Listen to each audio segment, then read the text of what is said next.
How's it going? Good, Great. good. And you? Look at this. We got antlers. We got a whole bunch of stuff. I got my antlers on as well. Yay. So happy holidays. I'm going to stop share so we can see who's here. People are just starting to dial in. Whether this is, this may be the first time we've been in this combination, but I want to say, hey, welcome. Thanks for taking time. Whether it is, you are here for an hour, you're going to be here for the full time. We are going to have more people dropping in throughout the day.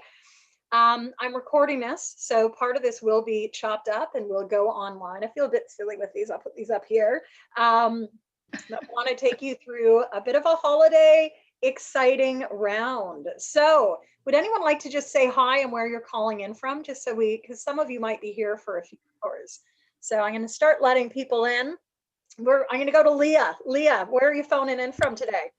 Hello, Jennifer. I'm Leah, obviously, calling in from Asturias in northern Spain, but I'm originally from the UK, but I live permanently in Spain now. So good to have you here. Let's go over to Kanal. Good to see you, Kanal. How are you doing? Where are you calling in from today? Hi, everybody. I'm calling in from the south of Germany. Oh, wow. Yeah. And Marty, where are you calling in from? Frederick, Maryland. All right. Hello, everybody. Good to have you here. I'm going to go down to Jocelyn. Hey, Jocelyn. Glad you can make it. Yeah, hi. Where are you calling in from today? Toronto. Yay. And from Jocelyn, we'll go to Marielle. Hi, Marielle. Hi, good morning, everybody. I'm calling from Saskatoon, Saskatchewan. Fantastic.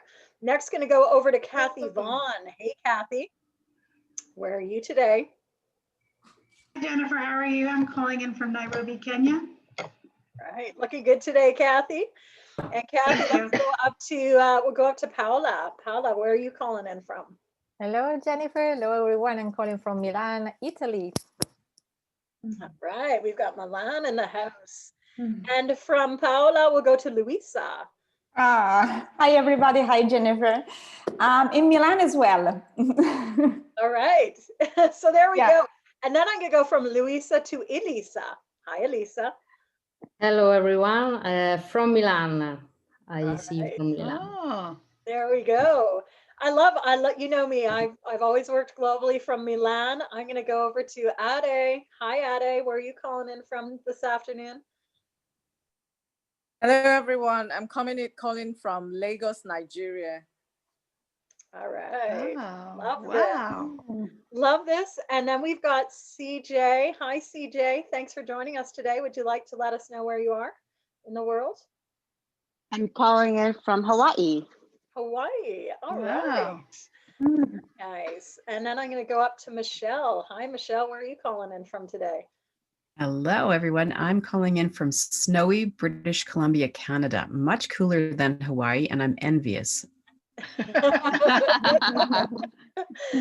Well, I'm like Michelle. Yes, I think it was minus 17 Celsius outside my window this morning. I'm just happy today was not a drive my child to school day. He's doing online learning today. So it was a bit nippy outside the door. It's beautifully sunny, but a little cold. So I'm an hour north, probably where Jocelyn is, in a little place called East Gwillimbury, which even people in Toronto don't know where East Gwillimbury is, but it's a little hamlet, north edge of the city. North of me are farmers' fields. Everything south of me is been built up. So wherever you're calling in from, and we've got Whitney. Hey, Whitney, we're just getting started. Whitney's getting started. She's on the West Coast. Everyone's been sharing. We've got Milan. Good morning. We've got Germany. We've got across the US, Canada. So wherever you're calling in from, happy holidays. This actually is sort of the evolution of what always has been a year-end group and team programs call. The first year of my business back in 2004, I felt that it was really important to bring people together to look at group and team programs, the thing that I've always been passionate about in my business. And so in those days back, I very vividly remember December 2004, we were doing these on bridge lines. And my intention back then was to bring people together for a conversation and a lot of learning. So every year since, it's looked a little different. Some years there have been dozens. I think the last few years it was just me talking to a video. And so this year I was like, I want to do something a little bit different. And I have to say, I was catalyzed by some of my colleagues here on the line, the phone, the Zoom line today that you'll be hearing from, because we've got amazing people doing amazing work. And I hope that today's holiday party is a bit of an inspiration and a fueler for you as well. And so it's not just going to be me taking us through this 4 hours. We've got a bit of an agenda. I don't have an official MC, but I have a slide deck, which is my MC today. So here's where we're going. We're going to be recording this whole thing. If you don't want to be on video, that's fine. Just please take a moment now and turn off your video, because we're going to be chopping up some of this and putting it out into the world in different formats in the coming weeks and months. So first of all, welcome from wherever you are in the world. This is officially the first part of this call, which is like the 17th annual group and team programs year-end call. As sort of like the overall host, I'm going to take you through a little section in this first part. We're going to look back at like what's been happening in the world of group and team programming. It's been really an exciting year. If you're a coach, you'll know that the ICF has launched the team coaching markers, or sorry, team coaching competencies, and probably coming soon are going to be markers around that. At 1:30, I'm going to be turning over the baton to Kathy Vaughan, and Kathy is going to be taking us through a really wonderful presentation called the Kaleidoscope View of Teamwork. I think very, very fitting. From there, at 11 a.m., we'll move over to Luisa, and Luisa is going to take us through some survival tips for remote workers, how to unlock and achieve great, impactful virtual conversations. And then at 11:30, we will pass to Lisa Hoashi. She's going to take us through a hands-on reflective session called What Were the Opportunities of 2020? Next, Paola, Dr. Paola Fiore, will take us through authenticity and sustainability at the core. And we'll take some breaks as we go, because being online, of course, is a little fatiguing. So I've got a few party games, a few things that I hope you will find fun.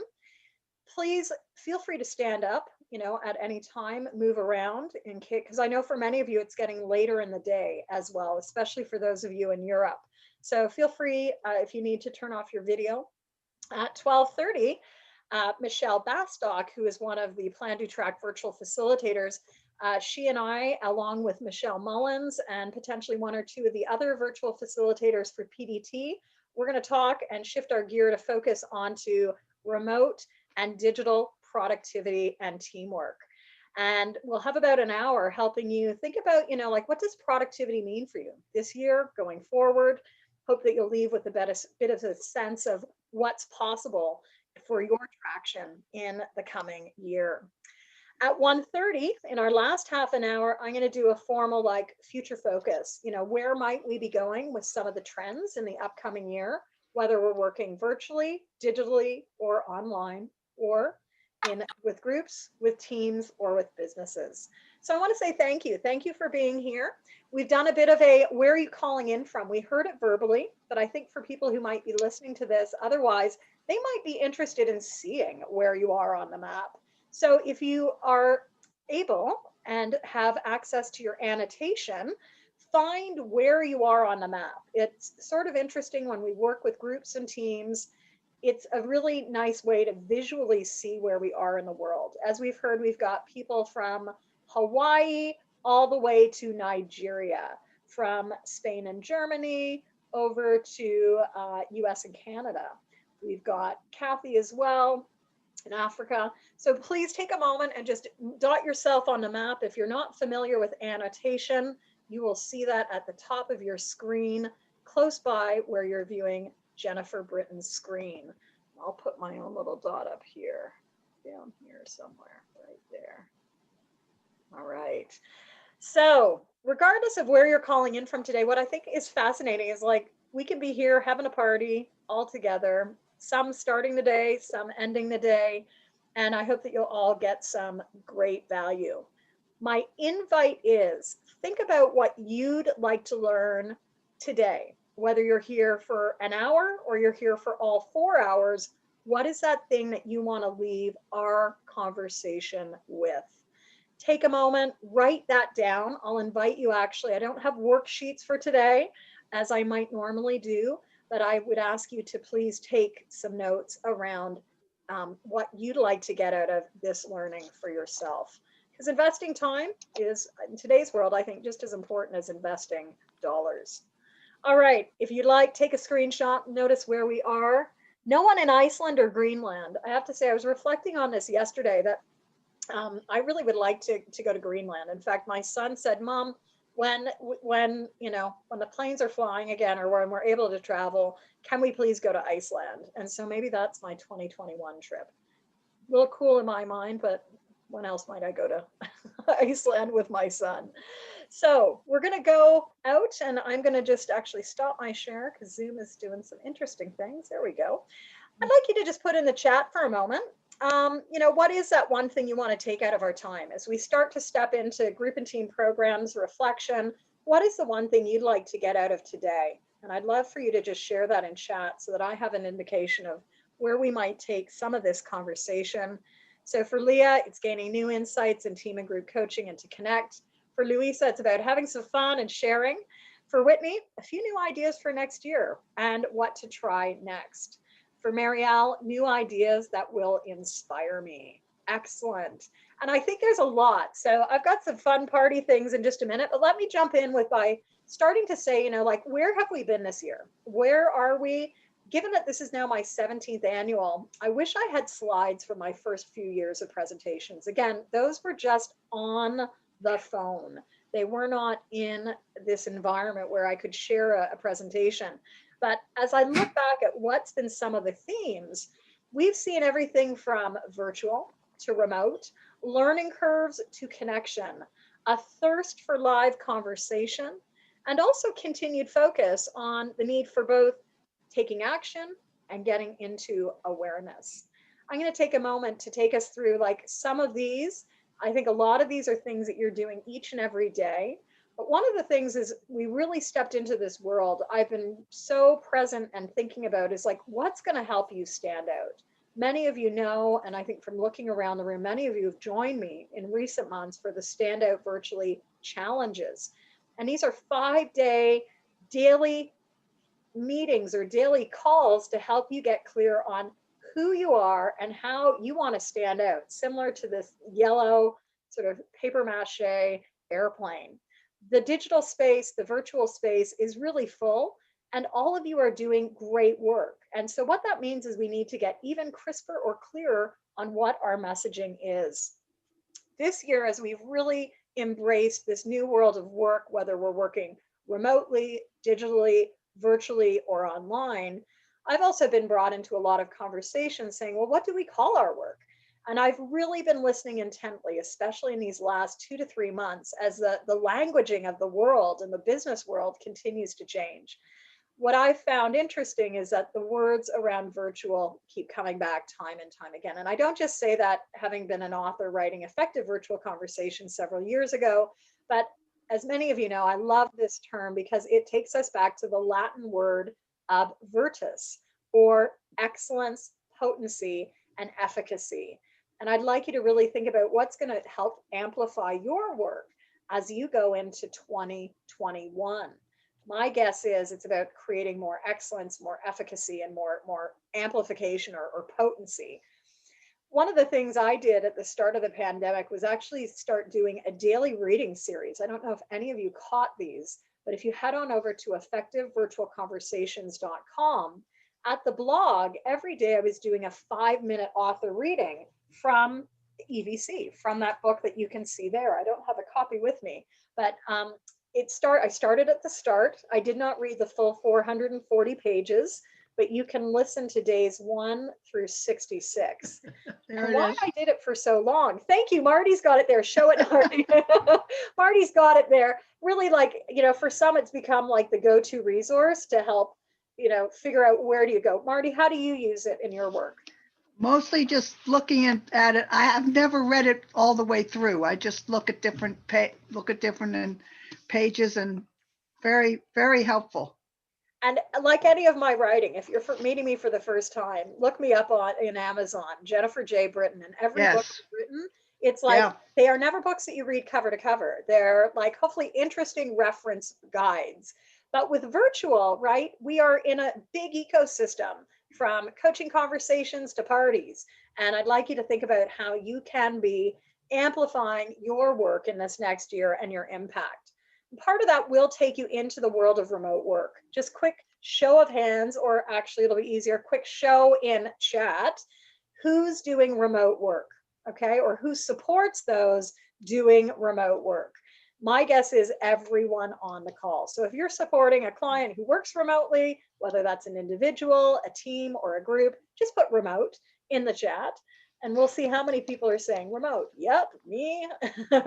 Everyone really right now, like certainly here in Toronto, we've gone to lockdown again. And unless you're an essential worker, you've been working remote or you've been working hybrid.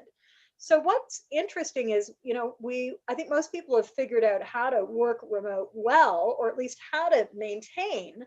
When we want to go to thrive in the remote space, I think we want to go back to some of the basics. And many of you have heard me share at some point during 2020, a framework I iterated back in January of this year, which I call the 7 remote enablers.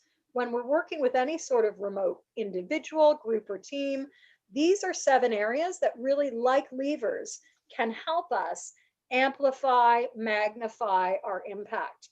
So I'd like you to think about your work, your conversations right now.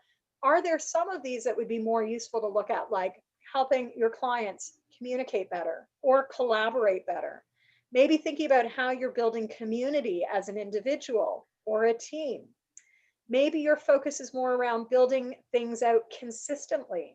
And I know some of you were with me recently at the 5-day challenge. Consistency is key in order to be seen. We also want to make sure that we're sending things out that are clear. So if you're looking to 2021, what can you be doing to further amplify, clarify your work, your message? And that needs to connect. It needs to connect with others. It needs to also build into the layers of connection I'm going to get to in just a minute. The other big piece, which we won't touch on today, but I think definitely deserves a mention, is the piece around culture. Culture on multiple levels, our geographic cultures, our organizational cultures. 2020 has been a year where, you know, we all are saying we need all the voices in the room. And as virtual and remote facilitators, what are we doing to ensure that we're incorporating different styles, different types of calls, different approaches? So I'm guessing this year, another one of the themes I saw was ongoing learning. And I want you to think about what your learning curves have been. If you haven't taken stock of your year, this is an inquiry question for you to think about.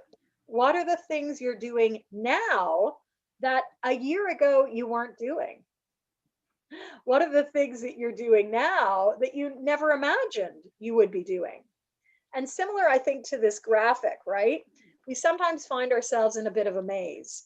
When we're in the maze, we cannot see where we're going. We know that we're moving somewhere. So I have to say, with the maze view in my line of work, this is where I sort of felt like earlier this year, I was in a maze. I knew I had effective virtual conversations and was taking it out. But it wasn't until really the summer months when this new brand of Stand Out Virtually started coming together that I could really start to see how my work was further evolving.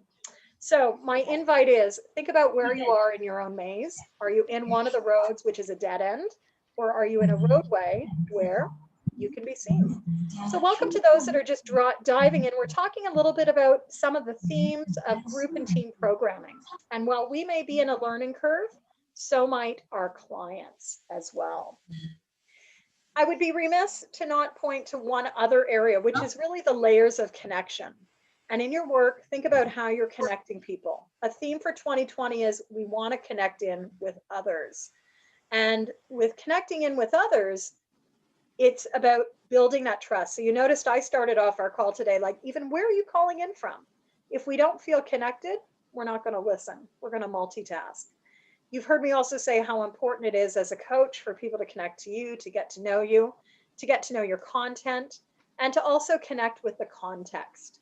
So we've got some exercises coming up in the next 4 hours to get you thinking about what's outside your window, what's in your home, and we'll use technology as the enabler to get there. So these were just a few of the areas I thought were important in my travels.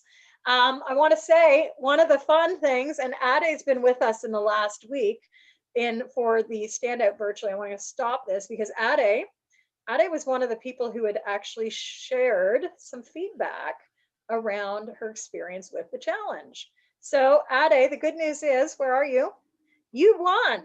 You got to win. And here, I had a conversation with Ade. He's like, you know what, Ade, I wish you'd won, but I put your name in the wheel of names, which is a little tool we'll use later today, and upspun your name with like, so Ade, congratulations. You are able to choose from any one of the on-demand courses that I've recorded over time. So from marketing tips to remote team builders, you and I can have an offline conversation and you can keep on learning at your own pace. So congratulations. Great, thank you. So there you go. I was gonna be a little bit on the edge and say, like, let me show the wheel of names. If we have time today, I'll show it. It's a really cool tool. If you ever need to do like a drawing, you can put people's names in it and the wheel will actually start drawing. It will start rolling around. So you just saw a screenshot. I'll go back to the screenshot. Ade is the winner for the drawing for the challenge feedback form. So just to recap, you know, those different areas that really were some main themes this year: virtual, remote, learning curves, connection, live conversation, which we're going to go to in just a minute, and then making sure that we're supporting people in both action and awareness. So I'm going to stop my share because I'm going to jump ahead.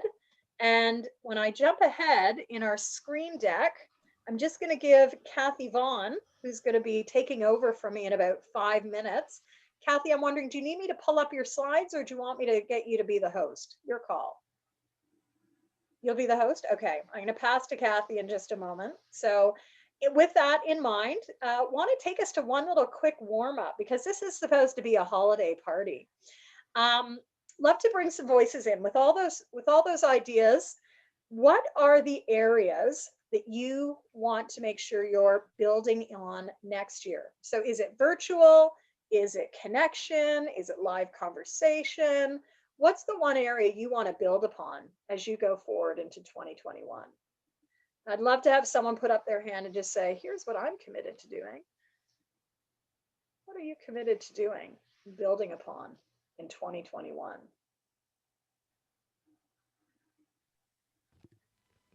Yeah. Over to you. Thank you. Connection with technology. I need to actually learn to love social media because at the moment I don't love it. So I need to love it because it's kind of holding me back in a way. So yes, build up my love for social media if it's possible. Would anyone else put their hand up on that? Yeah. So notice, and again, if we look at the chat, like Lee Wen is saying personal brand. Right. And actually, this was the impetus. I've continued this year to do a lot of surveys asking business owners, but especially asking coaches, what are the issues that are most important to you?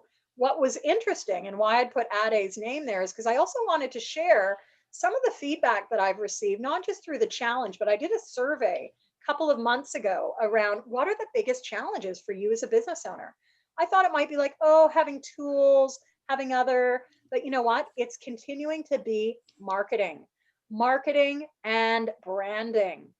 And that, in fact, was the reason why back in the fall, back in October, I launched a new program where we have really 4 graduates here today. I launched with their help the Standout Virtually Incubator Program, which is really, and I'll let them describe it in their own words, but it was really a program which was intended to help professionals, especially working with corporations, start to build out their brand, their messaging, and some of their elements like case studies, slide decks, etc. So today we've got Kathy, we've got Luisa, we've got Paola, and we will also be joined by Lisa, and they're going to do a bit of a presentation.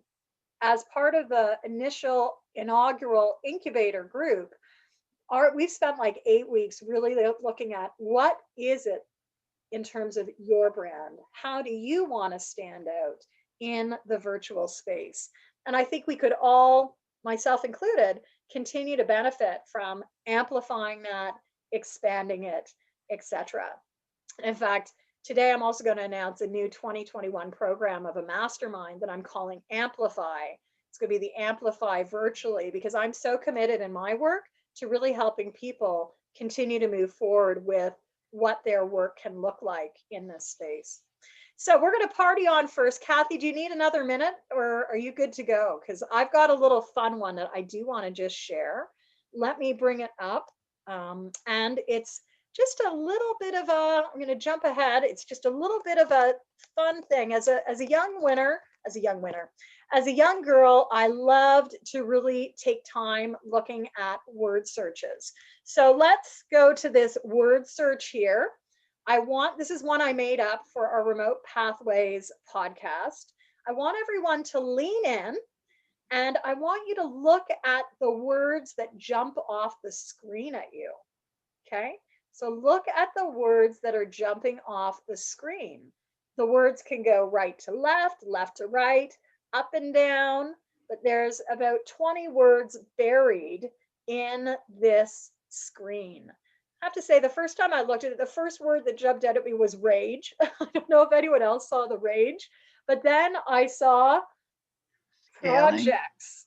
Look at what your colleagues are seeing. Intentionality. Grab your pen, highlight the words that you're seeing. And this is just a little bit of a fun way to do some party time. So you can grab your marker, you can grab your highlighter. What are the words that you're seeing? Yeah, someone beat me to it. Marielle, you beat me to it. The planning, programs, projects. What else are you seeing there? Intentionality, momentum, innovation, remote. Has anyone found collaboration yet? Influence, trust. We've got some other big words like, yeah, collaboration. We've got change, fun. Jocelyn found eat. Growth. Growth. Yeah, growth is there. So a lot of different words, but what's fun about it, and someone said, I want to find some cool tools. I created this, right? I did this up in about 10 minutes. You can go on over to thewordsearch.com, thewordsearch.com, and you can create your own word search for any group. Sort of fun, isn't it? Right? So you could say, okay, I want to create a word search for leaders. I want to create a word search for business owners. This was one that my co-host Michelle Mullins and I created for Remote Pathways. And within the Remote Pathways world, very much it's about helping people grow, innovate, collaborate, plan, as well as have fun in their own remote adventures. So with that, I want to say a big thank you. One more thing that I want to leave you with before we segue into some additional presentations is simply a couple of other things to keep in mind as you go forward with your work, thinking of other trends from this year. I hope truly that this is just a bit of an intermission, right? Like this year has been so much of change, disruption, crisis. As a former leader with the United Nations, that was the context in which I led for many, many years. And one of the things that's really important to help keep people moving is our vision. So my hope is that you will retain time focused on your vision and will keep that vision ahead of you as you continue to take action and awareness. And with that, it's now 10:30. Perfect timing. I'm going to be passing the baton to Kathy Vaughan. And I just want to bring up on another screen, I want to just do Kathy some favor to do an introduction of her and her work. I've been privileged to know Kathy and her work as a facilitator and a coach for many, many years. And I think she can do a great description for herself.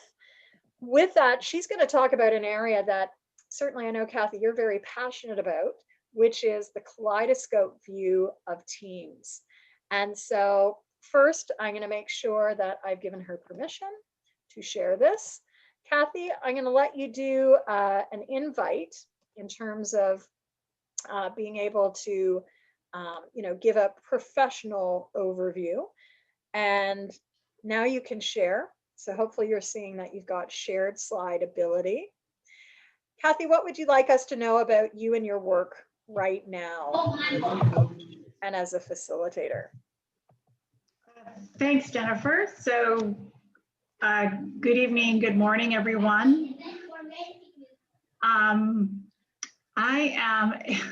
sorry, I have like World War III going on in the background. We'll start. Kathy is living the remote dream, as we call it, at the Remote Pathways podcast. We'll officially start. Is there anything you need to do, Kathy, before you get started? They know I'm live. They know you're live. Fantastic. Yep. Kathy, like so many of us, she's a mom, she's a business owner, she's a professional. And I would just say you'll see some new writing coming out for me in the new year. And I take a look at like what's happened in the remote space. In the drawing my illustrator created of 2020, it's all about, professionals on Zoom with the kids in the background. So Kathy, I think, has just stepped off for a moment to talk about the kaleidoscope of teamwork. But what I've loved on this side, like our lives are blending, right? We show up on a call, we step off. We might have lunch with our kids, have lunch with our parents, whomever we can be in dialogue with. And it's changed the way we work. It's changed the way we operate. And so with that, very much, I think Kathy's topic today of the kaleidoscope is going to be so important. So we're going to start officially, and I want to welcome Kathy or Kathleen Vaughan, who is an amazingly seasoned executive and team coach. She's going to take us through the kaleidoscope of teamwork. And what I'd say, Kathy's got a fixed presentation, but we want to make this interactive. Certainly, if you have questions, we want to leave a bit of time, I think, at the end of this, Kathy, to take some questions for others. So over to you, Kathy. Thank you, Jennifer. And again, greetings, everyone, from Nairobi, Kenya. As Jennifer said, my name is Kathleen Vaughan, and it's a real pleasure to be with you tonight. And for some of you, it's morning. And I think this is all part of the different lenses we're wearing as we move forward in the world, wherever we might be, whatever we're doing in it, how we're living, and perhaps what we're looking for in the new year. So my goal tonight is to have you think more deeply around how are we interacting. We have moved this year very differently in how we work, but to really think about what does that mean for the future. So a little more about myself. I work with committed leaders and teams to transform how they work and the impact they have on the world. I've been privileged enough to work with some really amazing entrepreneurs, humanitarian workers, development entities, and even leading corporations, both here in Kenya, where I've been living for the last 13 years, but also across the globe. And that part has been extremely fun. And I really appreciate that in this season, I've also been able to work virtually with others like Jennifer, Luisa, Paola, and Luisa, but also new colleagues in Asia and other colleagues in the US. So that's been a lot of fun. So without further ado, some of you may remember January. It sounds like really far away. And maybe in January, you were like this lion in Nairobi National Park, walking arrogantly down that path. You knew where you were going. You had a plan. That plan might have included working virtually, might have included some new products, might have been a new business.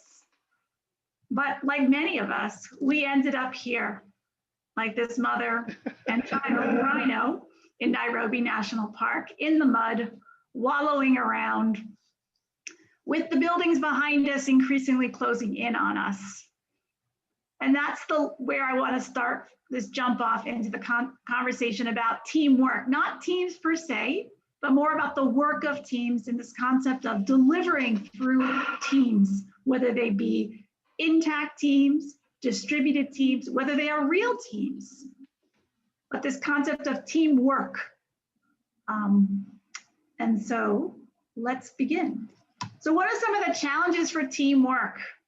Bright lights, shiny. Many of us have experienced that this year. We've gone from work from home, not really sure. Let's do it all up, right? Woo! Let's go a bit like this carousel. And I identified 4 challenges I think I wanted to share a little bit with you about how people have experienced delivering through the team. So the first, of course, is a disruption. And this disruption is the real disruption of the pandemic and work from home, but also the digital disruption. There's been, even prior to this year, a lot of disruption in many sectors. I was just thinking of my hometown of Tokyo, and this year, for the first time, almost everywhere went cashless. So while I was in high school growing up using cards to call phones to any part in the world on a payphone, I didn't need cash, but I had cards. There was still this concept of giving cash and receiving cash back. It was part of the interaction. It was the social connection. And Japan finally went cashless in many transactions. So that's how disruptive this year has been.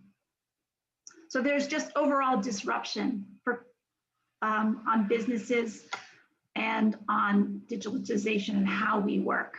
I was listening to the colleague who was just talking about social media and gamification, right? So how do we engage people in doing work? The next is the drag, and this existed prior to COVID, but the drag is literally the drag. Those things that just suck our energy. You get up and even maybe before you've had your cup of coffee, you're looking at your Bluetooth phone, your mobile, right? Maybe you even have a BlackBerry if you remember those, and you're checking email. And you spend your first hour just trying to catch up on what do I need to know to go and do my work. There's been a study that was done that if we just counted how many hours people spend at mid-level management reading emails and being in meetings, that's 48 hours. We only have 24 hours in a day. So the drag is increasingly getting in the way of us delivering through the team, but also working, this concept of teamwork. Next is distraction. I've had my own today. It's constant in our work from home, and it is very unplanned. So that's, again, perhaps the work from home or remote work, some of the routines you have to manage. But the other part of it is cognitively, behaviorally, effectively. When we're doing our work, many of us are multitasking. We might spend 3 minutes on something, and then every 20 minutes or 30 minutes, we're changing our context and what we're working on altogether, especially if you're working in work that is working with colleagues around the globe. If you don't have a dedicated role, you're working on many different projects. That means then that in a day, we might only have 2 hours of doing our core work because it takes us another 30 minutes to get our cognitively back to that space we were in. And that could be planned, right? I might say before coffee or tea, I'm going to do X. And then after coffee, I'm going to go to Y. Right? That just seems like logical, but I'm actually giving myself a break, but I might be giving myself so much of a break that I have so much trouble trying to get back on. I spend time just trying to reconnect with the work of what I need to do. So there's lots of distraction there. And the last is the drama, and I love this word. So there's the drama here is wanting to look relevant. I want to be seen to be productive. And many people are struggling with how do I get seen? So being productive is being present in meetings. It is sending emails. It's making things look nice that may be shallow in their actual cognitive thinking or using big words, right? So it's the drama of being seen in an increasingly complex world. So disruption, drag, distraction, and drama. So what have people asked? And I just want to check the chat here. Jennifer, can you help me with the chat because I can't read it on my screen?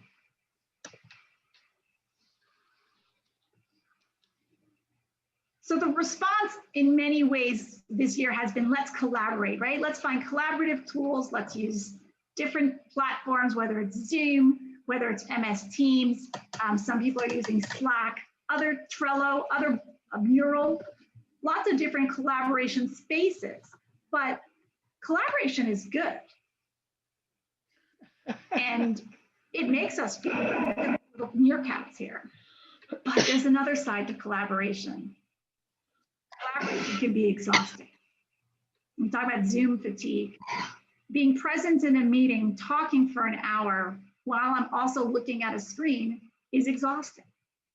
It doesn't give me time to think. And one of the things I've really appreciated about Jennifer's work is that in every course you do with her, whether it's a real, a full course, a mastermind class, or even one of the challenges, she always asks us to stop and think. Write it down. We've done the hack sessions with her. And there's something to be said about giving people time and space, even if we're on the same virtual platform, to think. And why is that? Because there's lots of overload and dysfunctions. Primarily, collaboration sounds good, but it's often poorly structured. We don't have the mechanisms to make it work. It isn't simply saying, come and let's sit in a room and work together. It needs a purpose, it needs boundaries, it needs decision protocol, it needs discussion. Then there's also been some research done about dysfunctions. So the classic is the hub and spoke, right? So if you've ever been to a badly planned airport, everything's all together. And then, all the planes leave from around the hub, but it gets clogged because there's only one way to come in and there's only one way to get out. So that's an airport and that's passengers and travel. But in the day-to-day work, if only a few people have the capacity or the authority, formally or informally, to take decisions, to provide leadership, we get clogged, we get slowed down. And it makes collaboration harder, including on the motivational aspect of it, but also the innovation opportunity. In terms of nodes in a network, right? Those people who are important, provide access to other resources, they can be disenfranchised, right? They don't have the same resources as others. They be misaligned, or they could just simply be overwhelmed. And when I think of overwhelmed, I think of a lot of the colleagues in clients and I work with who are doing year-end reporting and have deadlines and are so overwhelmed right now because they have to get it done. And if they don't, there is no paying people the grant money next year. It must get done and accounted for this year. And last but not least is priority overload. So you're doing your day-to-day work, you're working with others, and an external request comes in and you're being asked to give priority to it.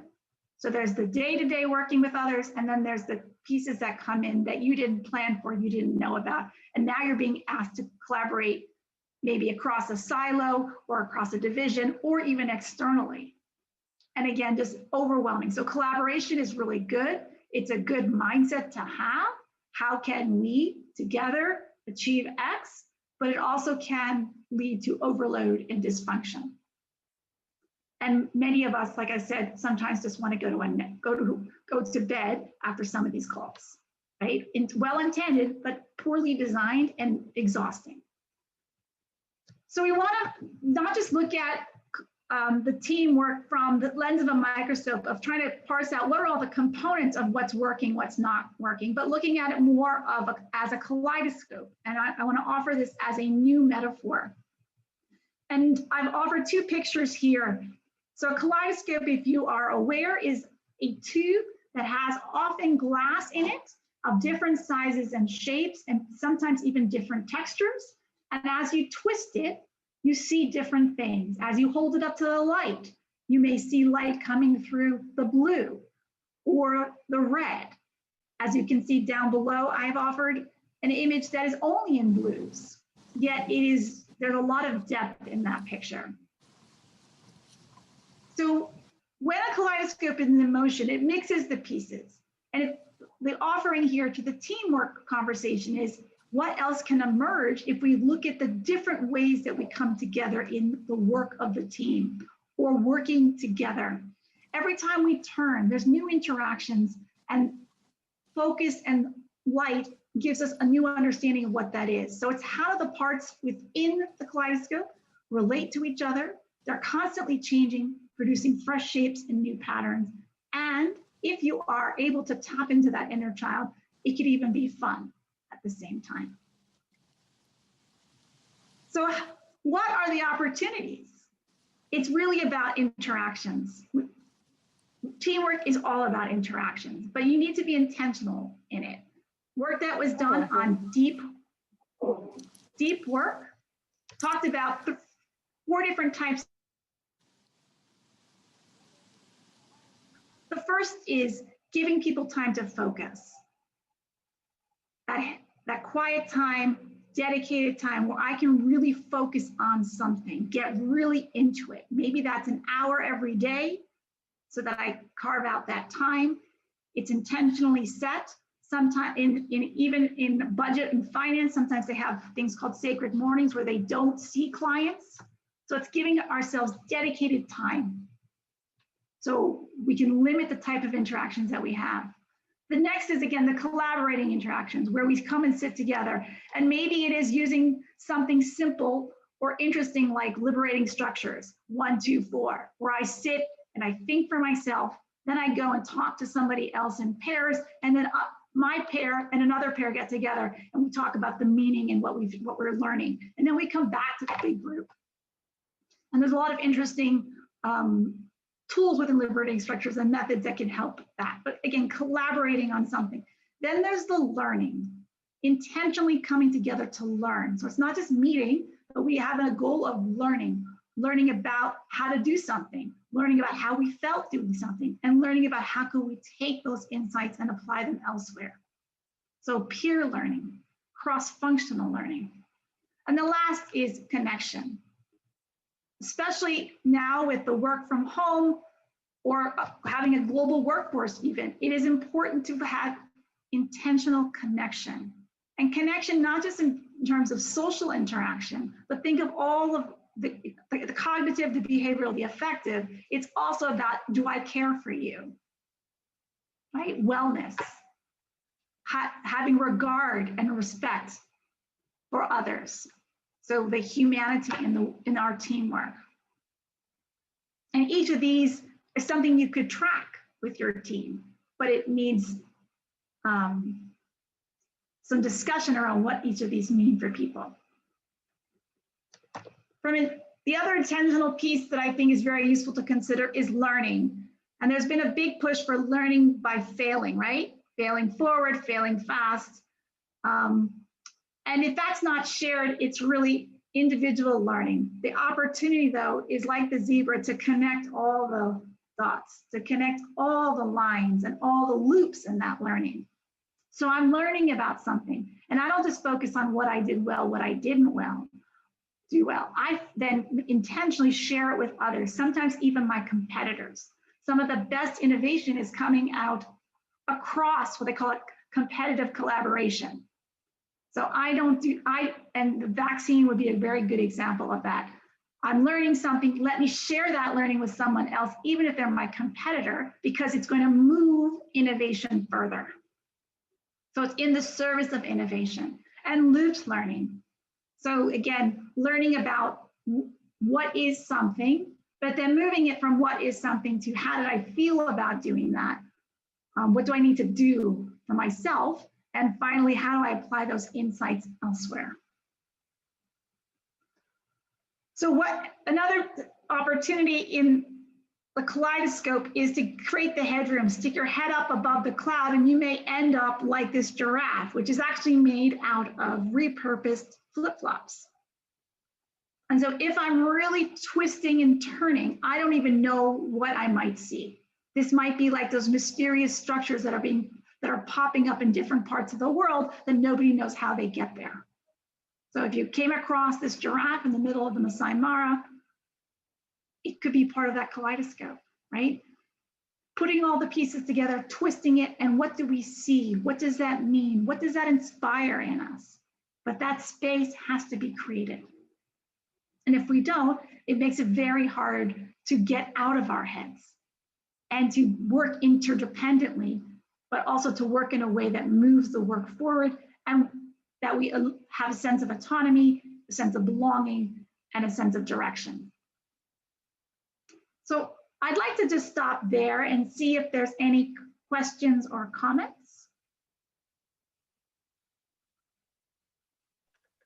Kathy, I so loved your metaphors. I've seen several others. Michelle commented on the kaleidoscope and loving the metaphor. Maybe what we can do is get everyone to just put something, from Kathy's presentation so far, what's the one area that you've been intrigued by? You had some great nuggets here, Kathy, from like the 4 Ds, the disruption, the drag, the distraction, the drama, to some of these other elements. I think we don't have any questions, but I think comments will help us reflect into this next layer of the conversation. So I'm going to read these out because Kathy, I'm not sure if you can see them with all your screens on the go. And I just maybe want to comment on something, Jennifer, as people are making those notations. The Kaleidoscope actually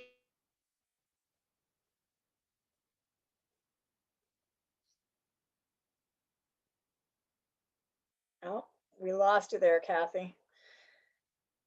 So we'll have to hold on for Kathy's comments. She'll probably fade in. Isn't it good that we got to hear the first part? Keep on typing.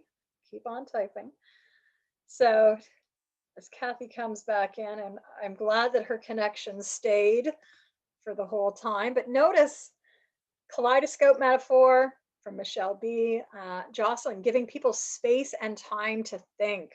As Kathy even said, it's so critical, and she's dropped off. So we're going to trust that she'll get back on in just a minute.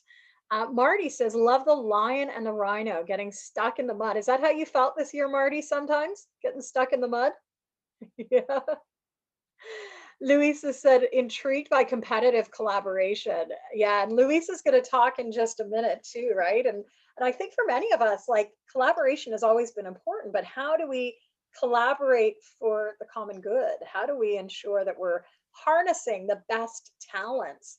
So as we're waiting for Kathy to come back, like, my invite, this is something I was thinking about in her last slide, was, what is it that we bring that's unique? This has been a big part of the Standout Virtually branding and the programming that I'm currently evolving, is like, we all are coaches, right? We all are remote coaches right now. But what makes you unique? What is that little piece that's different from everyone else in the room? We are all unique water drops, or like the kaleidoscope. That's why I really love the kaleidoscope. Every turn, every twist is a little bit different. So as a coach, what helps you stand out, be different, and also be an important part of making this magical tapestry that, like the kaleidoscope, we could. So Michelle, have you got one there? You've got a kaleidoscope. Do you want to put your sound on? I do, actually. It's really funny. I had it here on my desk. It's made of some stained glass, so it's a very unique one. And I think it's so powerful how this can represent the dynamism of teams and how things are always moving and changing somewhat depending on which way you shine the light and how the light's coming in and so forth. So very cool. That is so neat.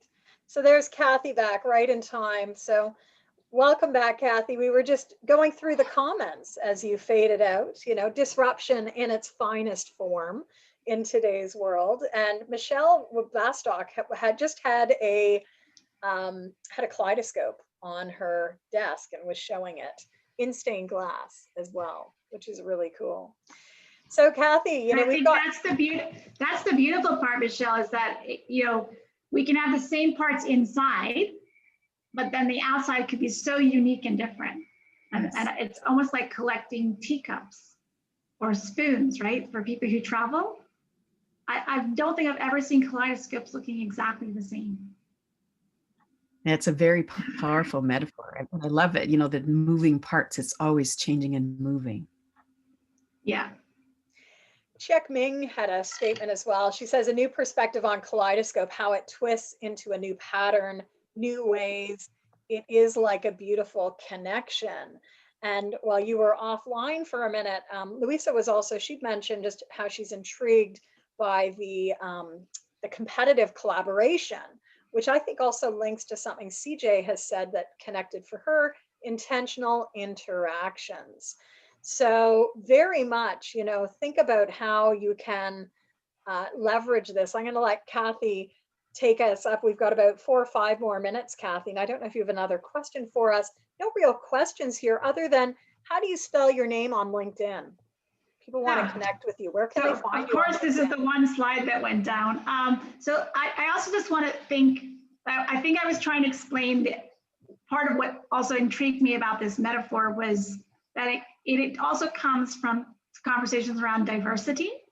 And in my own personal journey, talking about diversity, I've moved from talking about like just identity to this really this understanding of lived experience.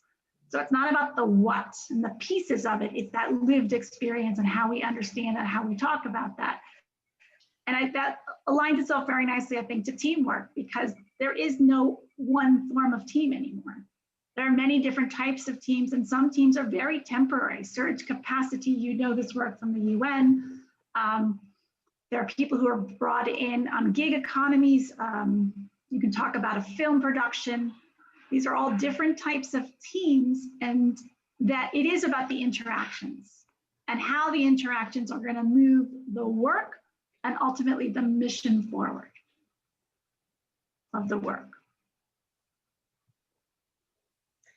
Well, Kathy, what a gift to all of us. I think, you know, as we step into the end of what has been a challenging year, as we look at this slide, especially, like, look at the patterns, look at the combinations, look at the possibilities. And that's a big part of what we do as coaches.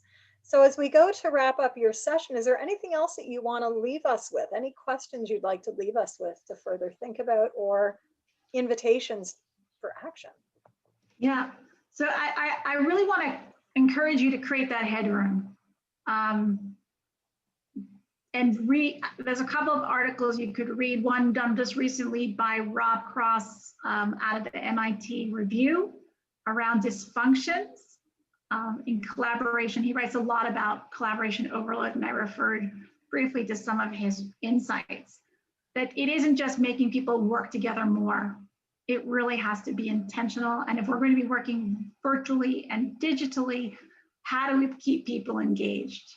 So matching purpose, matching channels, matching outcomes. And if it's not working, being really curious and really, really open. There is no one fix. You really have to keep twisting and saying, what does this show us? And you have to be willing to get into it.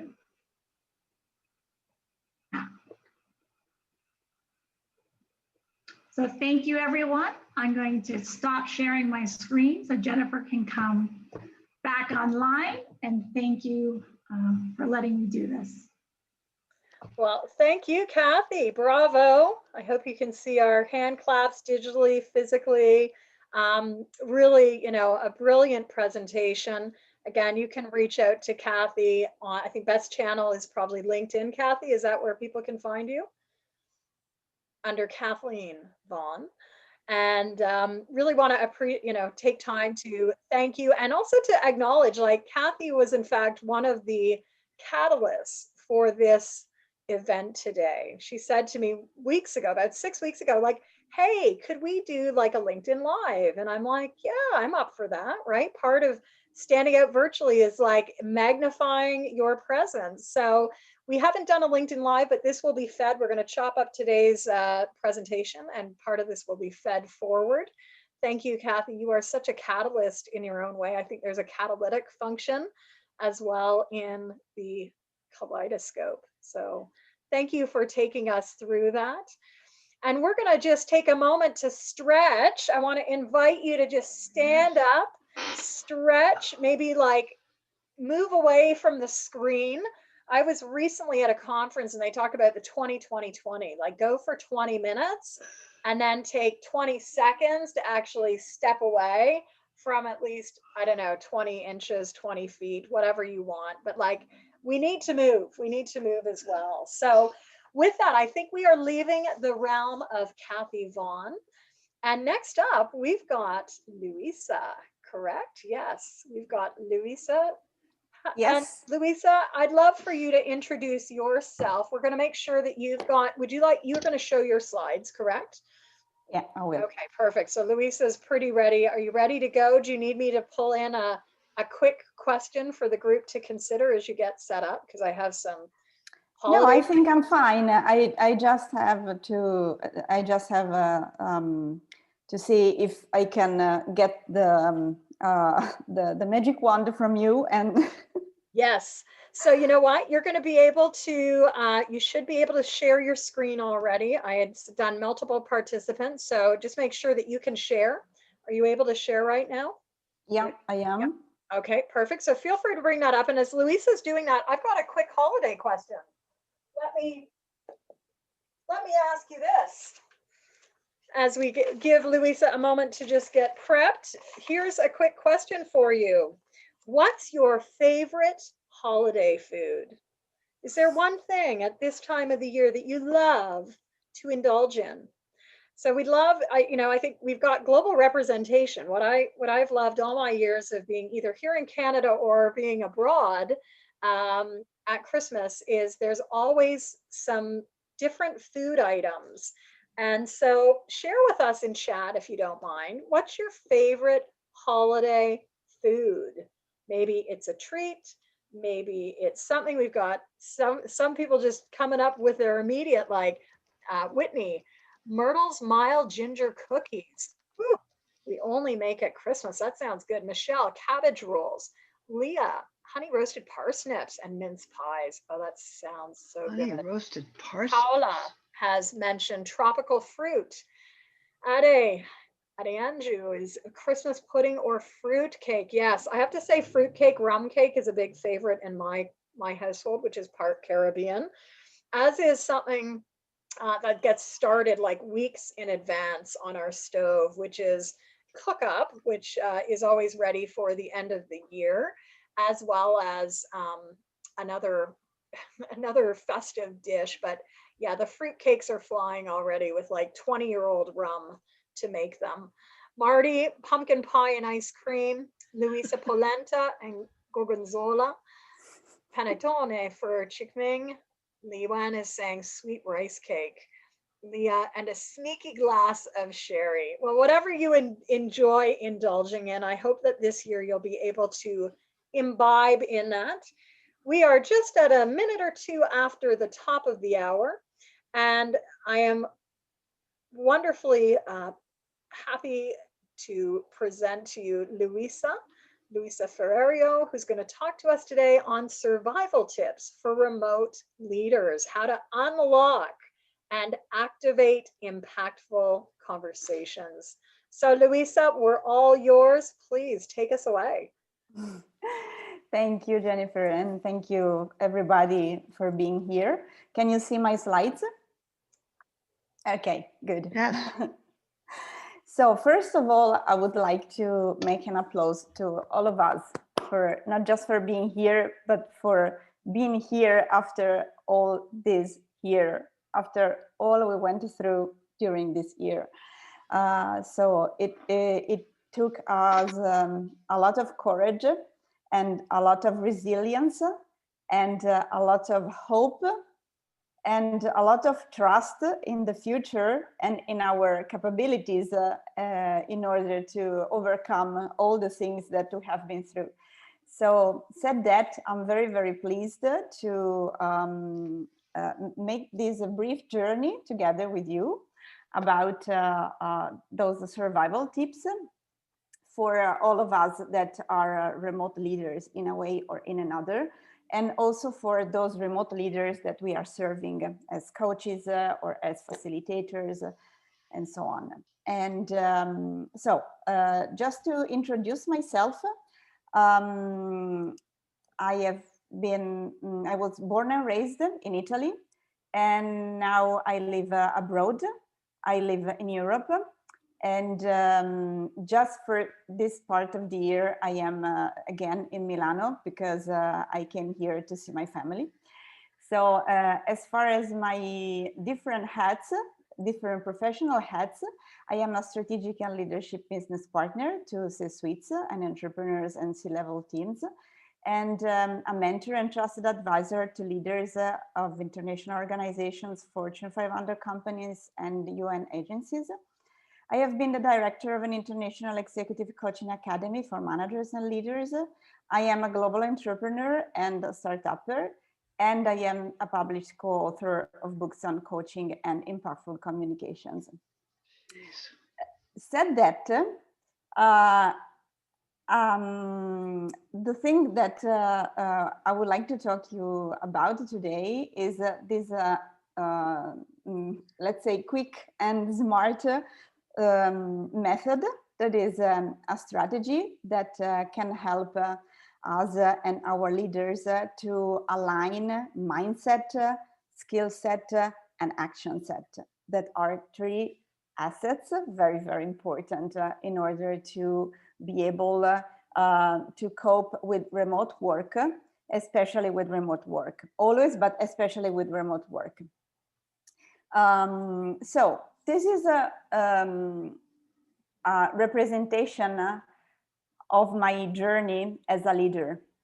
I have been through a lot. I had many challenges, not just this year, but also in the past. But this, I think, can apply to all of us in a way or in another, right? So challenges can be anything. But the important thing is that when we face a challenge, we have the trust to overcome it, okay? So we can rely on our mindset, as I was saying before, on our skill set, and then on our action set in order to be able, alone or together with someone else, to overcome those challenges. And what I found out, that is the most important thing, to my opinion, is that we have to develop a big, big heart. And this is what is all about, in my opinion. And this is what I would like to talk to you about mostly today. So this is another representation that I use for teams. So there is a goal, and this goal is made of different layers. So there are complexities and sometimes also complications, not just complexities. And there is the leader, and the leader has a direction that is given by the arrow. And there is the team. The team is not always in the same place. So everybody in the team has different perspectives. And this is one of the powerful things of working with someone else, the different perspectives that others can bring. And a tool, an important tool that is, to my opinion, the basis of any relationship, professional or personal relationship, is a conversation. Conversation should be as much as impactful as possible. So I've heard Kathy saying in her presentation, she was talking about marketing and branding for remote leaders, okay? For teams. And marketing and branding is something that we have to have as well as remote leaders. Even if we are working as entrepreneurs, or if we are working in a company, in an organization, because especially when a remote worker comes in the way, we need to know who we are. We need to know how to sell ourselves and how to market our words, our behaviors, and our mindset. This is very, very, very important. And conversations is the main asset that a leader has in order to deliver those things. And impactful conversations can grow the credibility and the authoritativeness of a leader, can improve the influence and the impact, can boost the trust among team members, can engage and connect stakeholders and also shareholders. can allow a team experience made of accountable, entrepreneurial, and autonomous people eager to achieve for us our business results. And so this should be the core of every team. People who are accountable, entrepreneurial, and autonomous, and eager to achieve for us our business results, so that we can think, so that we can develop our vision, we can build relationships with other stakeholders, we can build partnerships, but the most of the work should be done by the team. And if we do not have impactful conversation, this is what happens, or what can happen. So our team escapes. Leave the team metaphorically, obviously, sometimes also physically, but metaphorically, they might be there physically during a meeting, but their mind could not be engaged, could not be committed to what we are talking about, and the vision and the tasks that we're sharing. So in order to avoid this situation, I found out that during time, I found out that there are 3 biggest mistakes that remote leaders can make when communicating with their team and stakeholders. And it's very important that we know how to unlock and activate impactful conversations in order to avoid those 3 big mistakes. So I'll go very quickly. The first one, I have this slide because I wanted to ask you this question. Which are the most common issues you deal with when you have remote conversations? So if you like, you can use your annotate and write something on this slide that can relate to this question. I prepared a survey a few months ago for my, let's say, leadership network. So it's a network with leaders that are colleagues or are business partners or are former or current clients. And I asked them this same question, and very nice things came out. So I see that someone is writing getting full attention, lack of clarity, misunderstanding, lack of, should be trust, yes. Sound issues, import. What is Michelle writing?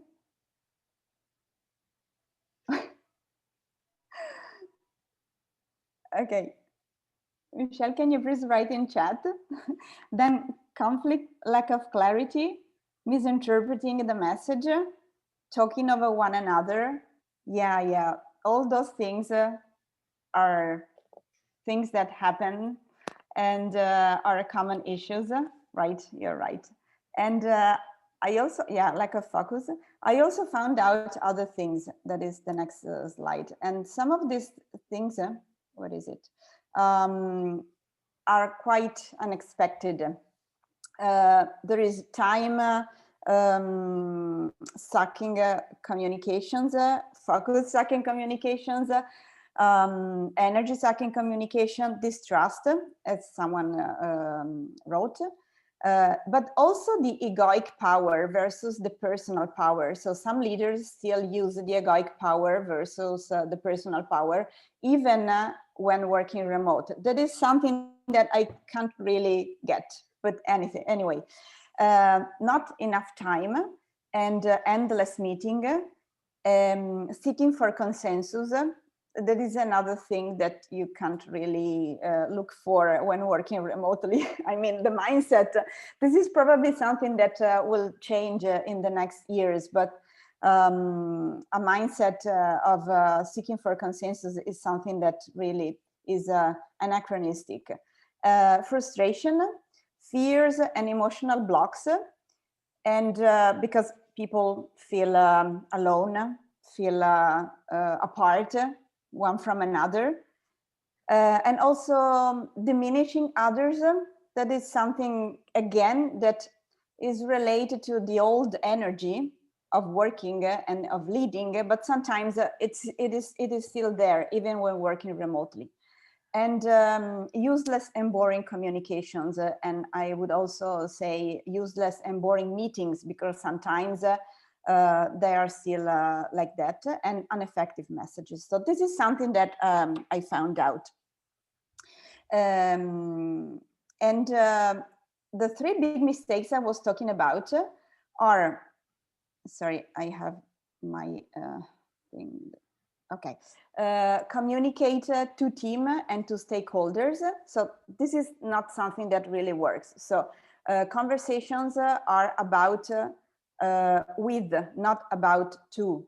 So we should communicate with team and with stakeholders. The mindset that is at the basis of the small word to is completely different than the one that there is at the basis of the small word with. So this is one of the three mistakes. The other one is, just a second, I went to, okay. The misinterpretation and misunderstanding. Leaders sometimes tend to think that misinterpretation and misunderstanding are someone else's fault or something else's fault. But we know that also, because researchers can support this, we know that at least the 80% of what happens is up to us. So 80% it's enough to have the power to do something in order to prevent misinterpretation and misunderstanding. And the other thing, the other mistake is casual and unrelated mindset, skill set, and action set. As I was saying before, those three elements should be in a row, should be aligned, should be related one to another in order to pursue the vision, in order to achieve goals, and sometimes go beyond those goals. So the secret of impactful conversation is acquiring competencies. This is another thing that I see when working with leaders in remote working. This is a myth. This is a legend. It is not true, or at least it is not true at all. We all that are here, we sell competencies, but we know that there are competencies and competencies. So the competencies that are most important are the soft skills, and not really the hard ones, in order to have impactful conversations. And moreover, the attitude is much more important than the competencies per se. So competencies alone do not lead to results and to career. But we can focus on those other words that are actually... Hello, hey, Mike. assets. Good, I just caught you. I think that someone should Well, I'm switch fine. off How are you? the phone, the microphone. Okay. Can you help me with that, Jennifer?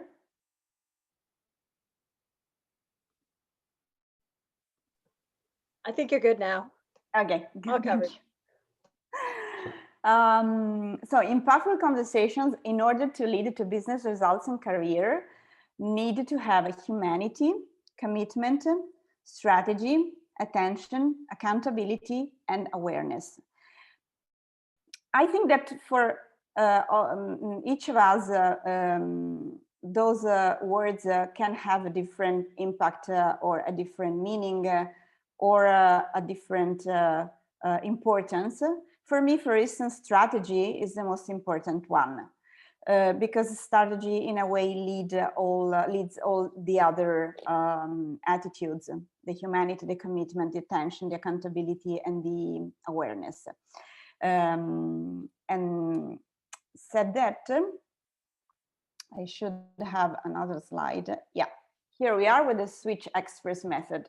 So as I was saying before, it is a quick and smart strategy that helps us align the mindset, the skill, and the action set. I think that I might not say anything that you do not already know, but I put things in a way that might seem different than usual. And for sure, as I like so much strategy, this is a strategy that works. So the Switch Express method is made of 5 steps or five phases. Identify, connect, engage, dialogue, and switch. Switch comes from the last step. And these lead to a leader with team members, and all of them have the big heart. So the first step is to identify our conversational partner. So sometimes we do not really focus on the person we have in front of us, and the misinterpretation and the misunderstanding, and sometimes also the energy sucking or the time sucking comes from that. The other step is to connect with our conversational partner. To connect with the conversational partner, we need to put attention and presence. And we know as coaches and as facilitators, we know how important those two things are. And the third step is to engage our conversational partner by focusing on their interest first. So asking questions to know what is important, what's in it for them in respect of the kind of conversation we are going to have is very, very important. I would say it is mandatory. This is the basis of the marketing and branding for remote leaders. So this is the heart, this step is the heart, okay? Is the heart that comes out with the heart. Just to sum up these first 3 steps, a successful business and career are based on building trustworthy relationships. And those trustworthy relationships comes from these first 3 steps. The 4th step is the dialogue with our conversational partner by focusing on building a relationship. And we know how important relationships are, especially those days when we are remote, we are going virtual, and we cannot meet our colleagues at the vending machine. We cannot have a quick chat, I don't know, while waiting for the elevator. So conversations are based on dialogue that is a 2 ways speaking, because there is your way and then my way. And we can use powerful questioning to put in place a very, very nice and working dialogue. The 5th one is the switch. So switch the interest of your conversational partner into motivation and action. Again, asking questions or wrapping up, or asking about the takeaways, or asking when will be the next time that we will catch up to continue this conversation, or to go on different aspects that might have been that might came out from that came out sorry, from the conversation that we just had. And so people by people, not business, we know that, but I wanted to write that very clear and very big, because this is something that sometimes we might forget. All of us, we need to do business. We like to do business. We love to do business. We are thrilled to do business, but business comes from people. And so the intentional part that Kathy was talking about really leads to people by people, not business. So again, the Switch Express method is about identify, connect, engage, dialogue, and switch with our conversational partners.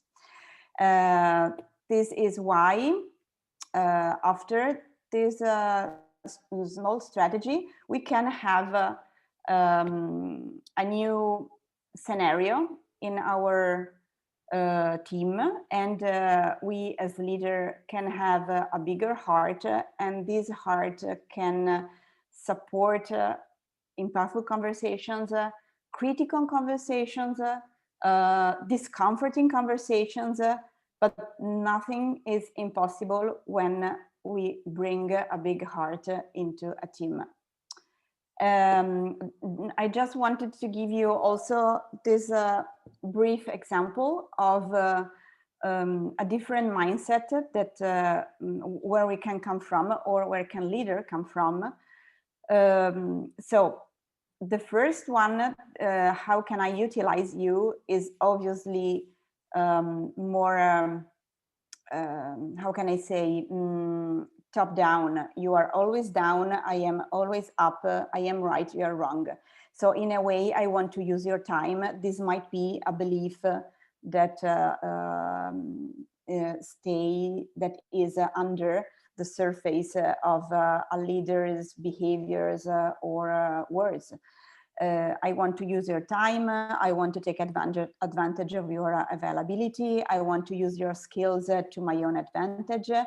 I only care for my success. Unfortunately, I still see leaders who act coming from this kind of beliefs. And more powerful and more ethical beliefs could be, how can I be useful? This is, we know, the servant leadership. I care about both mine and your success and growth. I appreciate your time. I'm grateful to you for being committed and contributed to the improvement of our business. How can I add more value to what we do together? How can I support your growth? So those kind of beliefs can really support a big heart in our team. And this is the last image that comes out from all these small conversation that I hope has been impactful for all of you. And this is again our leader and his team, her team, but with the big heart in the drawing. So in case you want to get in contact with me, I am on LinkedIn, or you can book a 30 minutes free call to discuss about those things or about your challenges or whatever you like. Also to share some thoughts about what has been this nice time that Jennifer gave us to share. Thank you. I don't know if there are any questions. I don't know, but Luisa, this has been, as Paola said, so wonderful, so inspiring. I loved the visuals of this. It added a whole new layer to the conversation. So a big thank you. Let's first give a big round of applause to Luisa. Right on the mark. Hope you're seeing all your colleagues digitally and physically clap. Luisa too is like ready to jump right in and up to the challenge of saying, yeah, I want to magnify my voice. So Luisa, is there a question for us to maybe be able to chat with you around, or is there something you'd like us to think about or do as a result of your presentation?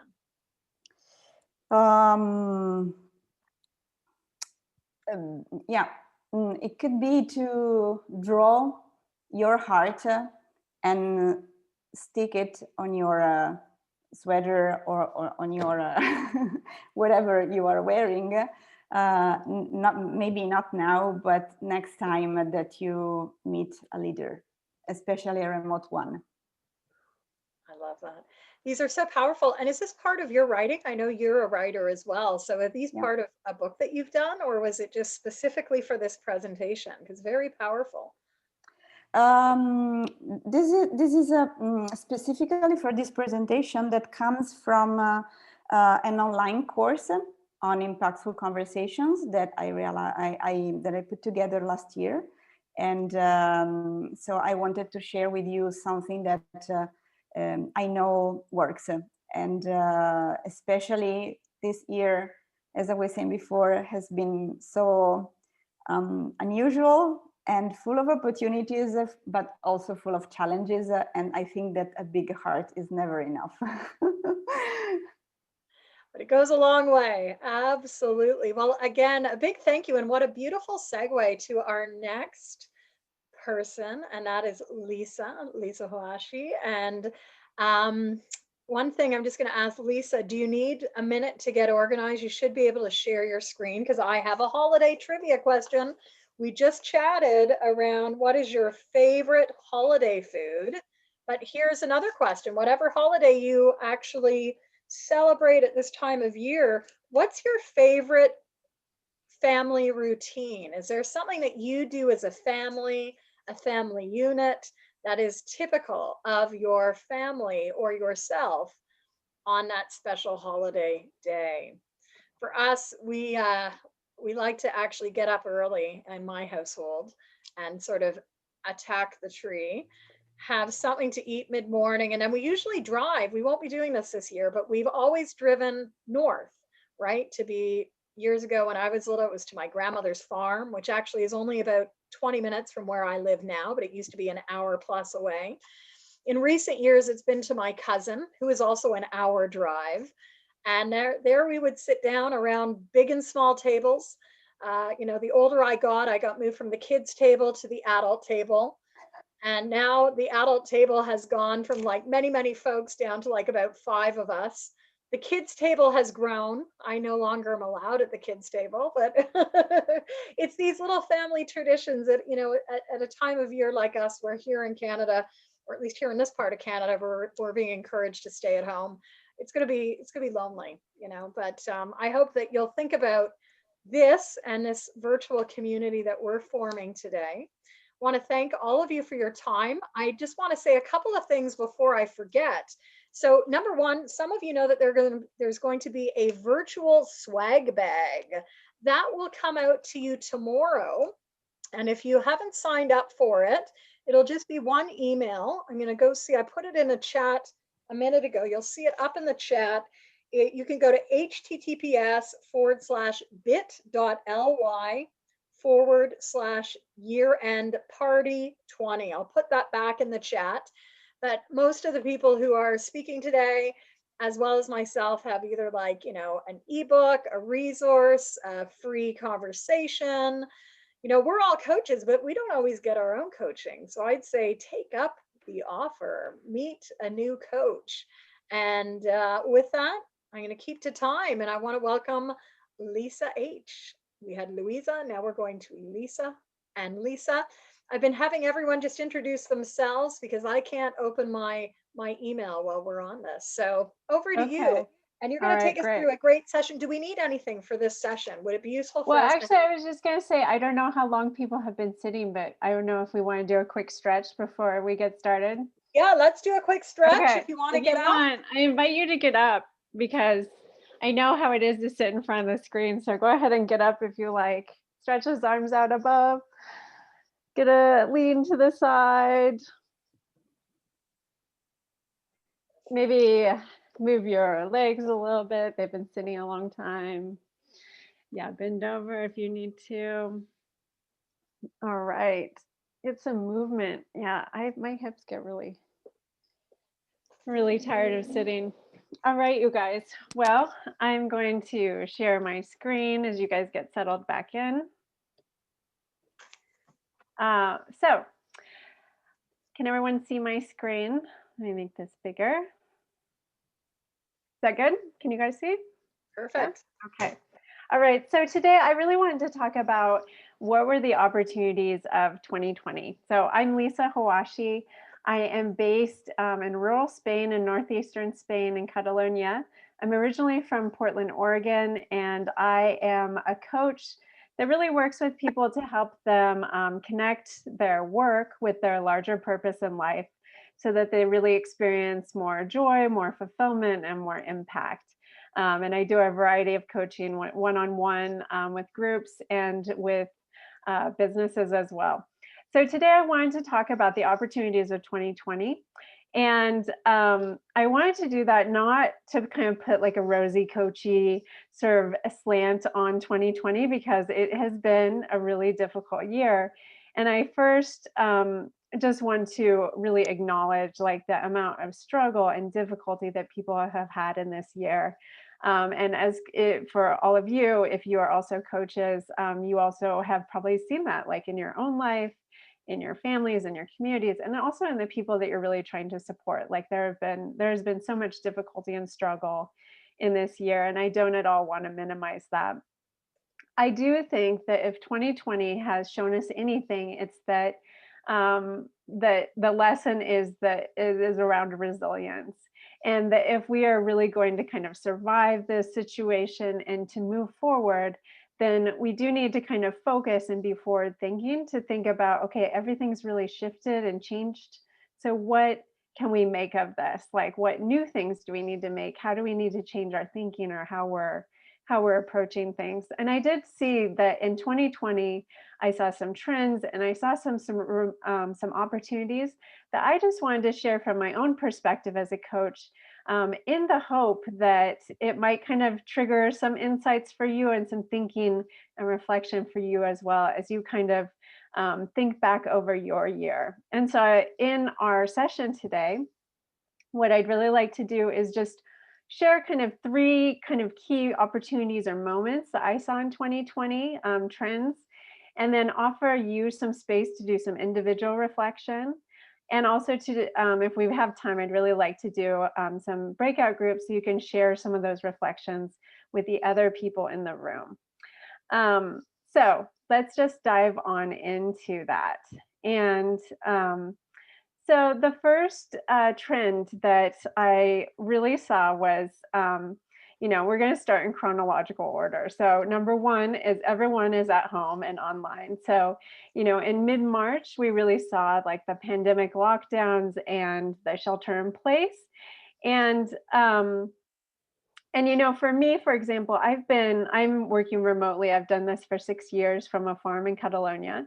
I'm originally from Portland, Oregon. And what I noticed is really in pandemic style that what I was experiencing here was very similar to what people in Portland were experiencing, my loved ones and friends back there. And so there was this really interesting kind of flattening and sort of like, everyone was kind of in the same boat in a lot of ways. And also with people being online, there was like this sort of new access to things that anyone with like a good internet connection can now access like a whole bunch of things that had now moved online. So access to markets or to events or to services were now online. And what I noticed, I guess, as a coach is being able to really see into people's lives, through my coaching, is parents are dealing with kids and homeschooling, singles are dealing with work creeping into like every part of their life because they have they're working literally, in their own personal space now. They aren't able to go out as much and do dating. And so everyone's kind of like in these kind of difficult situations. But what I saw was that everyone kind of started to kind of quiet down, and literally being stuck at home, there was like some space for people to think about like, what am I doing with my life or work? And what should I do next after this pandemic ends? And so what I saw was an opportunity really for coaching, that really there was, I felt a lot of optimism for the future of coaching and the relevancy and the great way that we're able to provide this service to people remotely. And that was really exciting. I also really saw that coaching was really resonating for people, and it particularly with so much social distancing, if you were able to bring people together to connect on a deeper level, then they were so appreciative of that. And that's really what led me this last year to create my Show Up Stronger group coaching program, to bring people together, to support them to show up stronger for themselves and their big life and work goals, and to do it in community so that they could really keep moving forward, even in a really tricky situation. So that's kind of the external world changes that I saw. So the next really big thing, also in chronological order, was racism really like coming up big time on the global stage. So George Floyd was murdered by police in Minneapolis on May 25th, and it just set off global protests against police brutality, and also really in support of the Black Lives movement. And so, you know, what was really interesting to me about this moment was, I mean, first of all, it hit me personally very hard.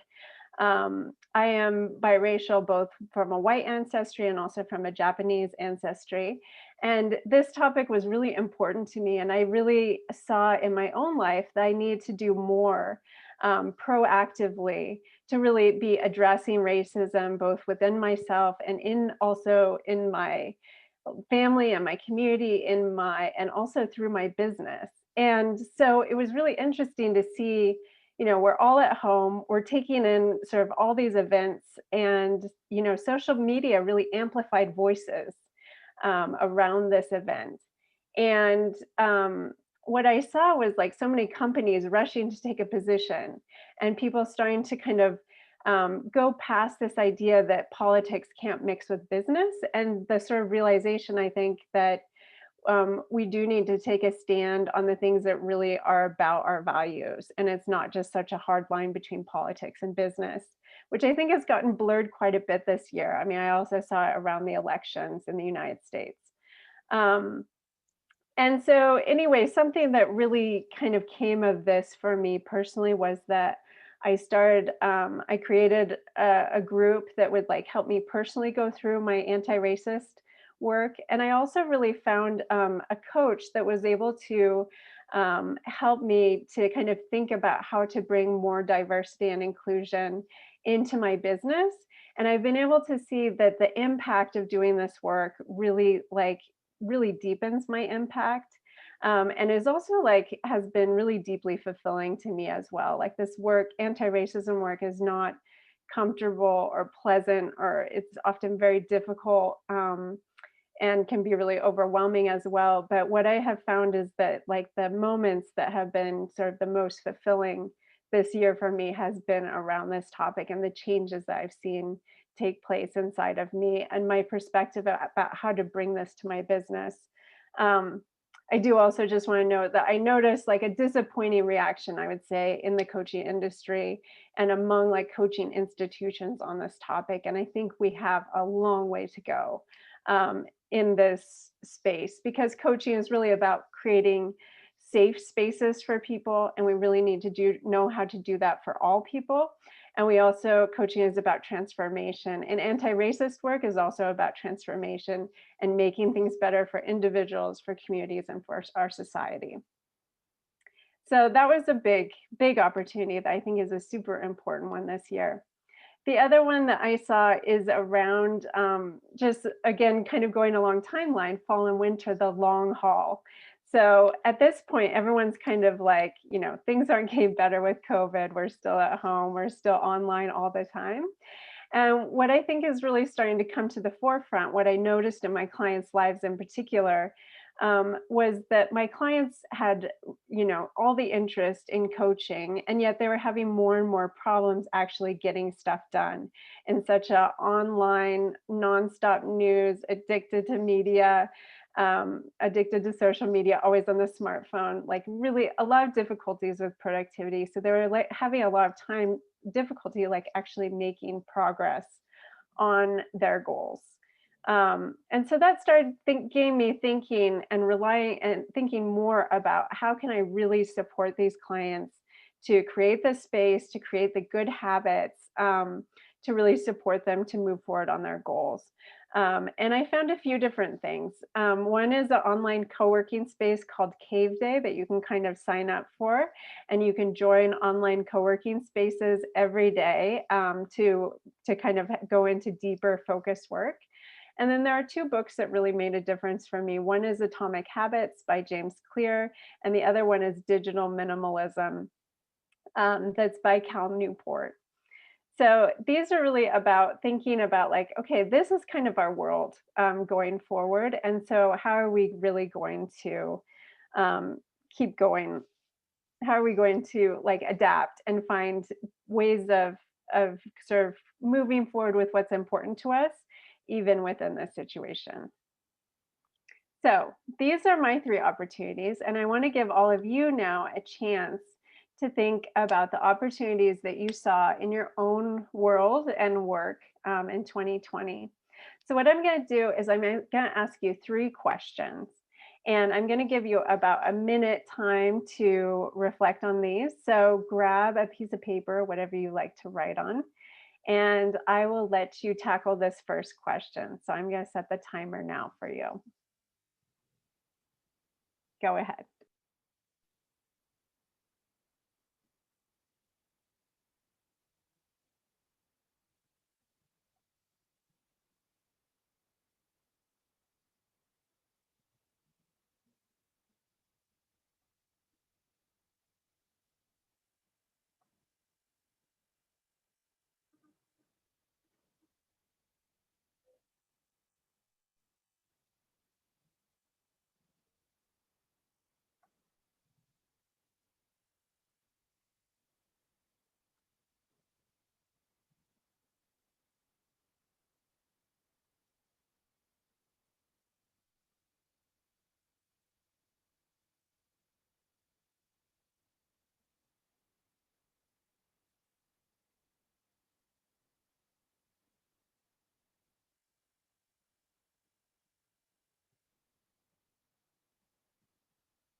All right, maybe finish up that thought and we'll move to the next question.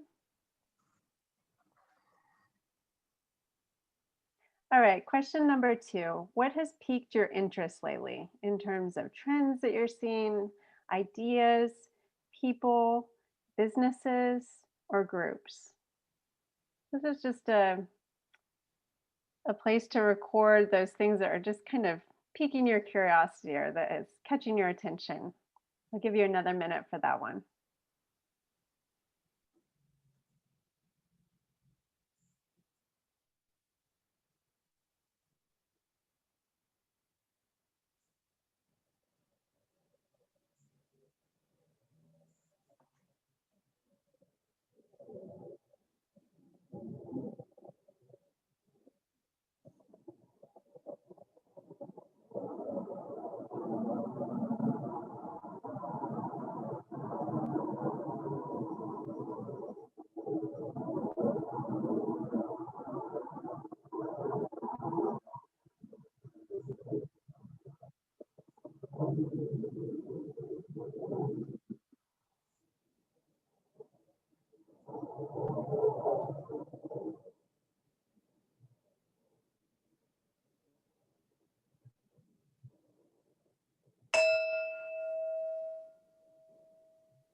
All right, again, finish up that thought. And your third question is, of these, what is one that you would like to continue to follow? And what would be your one next step on it?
Okay, that's your last one.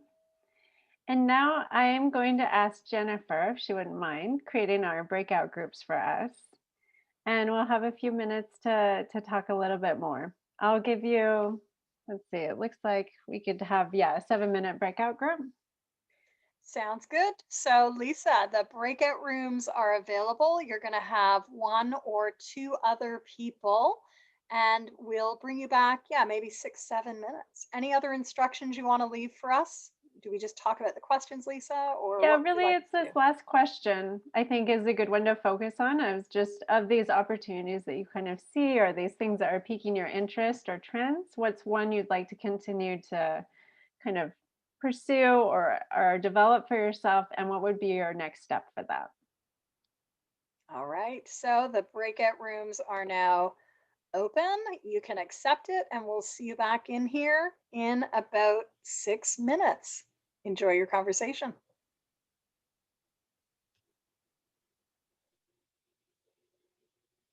And I may stay here with you, Lisa, if that's okay.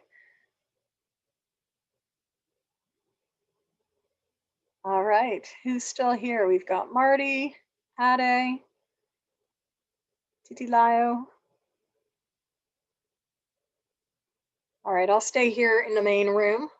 If anyone would like to have a discussion, let me know.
Welcome back.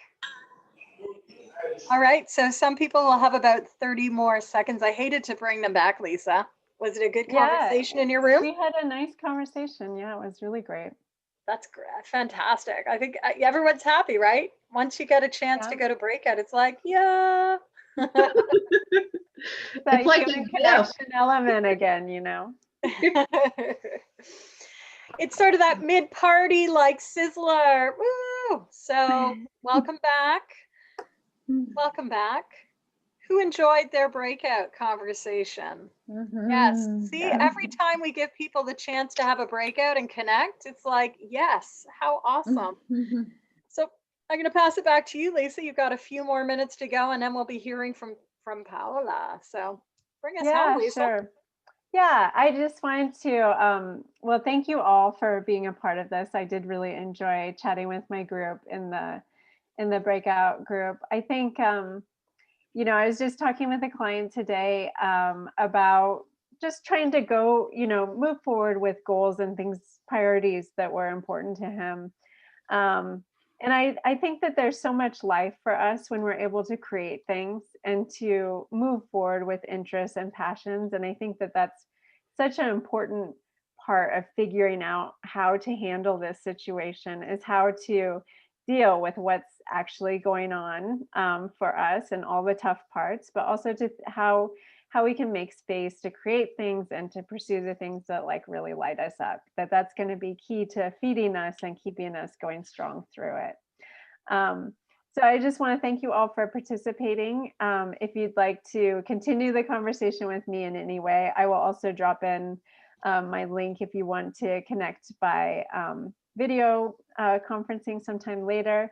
If you want to drop me an email, I've also done a bit more of an in-depth sort of write-up about those opportunities. And also I've listed all the resources that I mentioned about the different sort of productivity and habit sort of resources, the coach who's working in sort of the diversity and inclusion space, Trudy LeBrun. And so I'll have all those resources listed in that, and I would like to include that with Jennifer's grab bag. So yeah, go ahead and sign up to get that grab bag if you want, or swag bag if you want to get that PDF from me.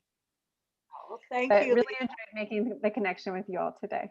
Hey, Luisa, I love your antlers. I forgot to wear my A big round of applause, Lisa. Thank you so much. You know, what I so love about my work as a group coach, and I'm sure all of you find this as well, is like we each bring such an important different voice to the conversation, a different energy, a different experience. So thank you, Lisa, for you know, also providing us with some time to connect and have conversation. And so we are now 2 hours I learned in. it from you, Jennifer. Thank you. Well, thank you. I like to, you know, I love seeing, I'm like a proud parent right now, seeing all of you in your own ways growing and taking this work out into the world. This is what I envisioned when I started Potentials Realized 17 and a half, almost 18 years ago. I wanted to really create a space where I could provide ideas and skills to people so that they could go out and magnify their work. And today really is a day of celebration as we are moving into our fourth member of the Standout Virtually Incubator, Dr. Paola Fiore. Really looking forward to Paola's conversation with us. Just a reminder, if you're interested in getting that swag bag, stocking stuffer, whatever you'd like to call it, it's going to go out tomorrow morning. You won't see it today. It'll go out tomorrow morning. And again, we'll just be sending the one email to that list. It's not going to receive other emails. You can sign up for it online. Now, Paola, would you like us to do a stretch break? Shall we do a stretch break? Okay, so here's something I picked up at a recent conference. You know me, I love going to conferences and learning. So there's a really cool company actually called Drum. And Drum comes to your virtual online event with music and drumming. Again, I'm in Canada, so I can't play music without, you know, breaking our copyright law, but we can get up and drum. So here's what we're going to do. We're all going to stand up for a moment. Stand up, please, if you'd like to participate. got my candy cane shirt on today. I hope you noticed that. And we're gonna just work together by drumming. This is gonna be 1 minute. It might take you out of your comfort zone, but we're gonna stand, and in front of you, hopefully you have a desk or a table. We're gonna start by drumming right on that table in front of you. Okay, so just drum on the table in front of you using your hands. And then we're gonna go to our left-hand side. And we're going to move to the right-hand side. Do a bit of a stretch and back again to the other side. And then to the other side. Now that we're warming up, we're going to do it on our knees. We're going to drum on our knees. Okay, drum on your knees. And drum a little further down. Stretch that back out. We're going to come back up the legs. Okay, we're going to drum in the front. And we'll do a couple more drums on the table just to get us moving, and another sort of like 180 across the table. And I think now, Paola, we are ready for you. Over to you, Paola. Wow. Super energized. This is really energizing. Thank you so much. I'll put my fancy hat on. Oh, wow. I forgot mine, sorry. Oh, dear. Okay, so just before starting, I just share the screen. So is everything okay on your side? Okay, yes. Wonderful, fantastic.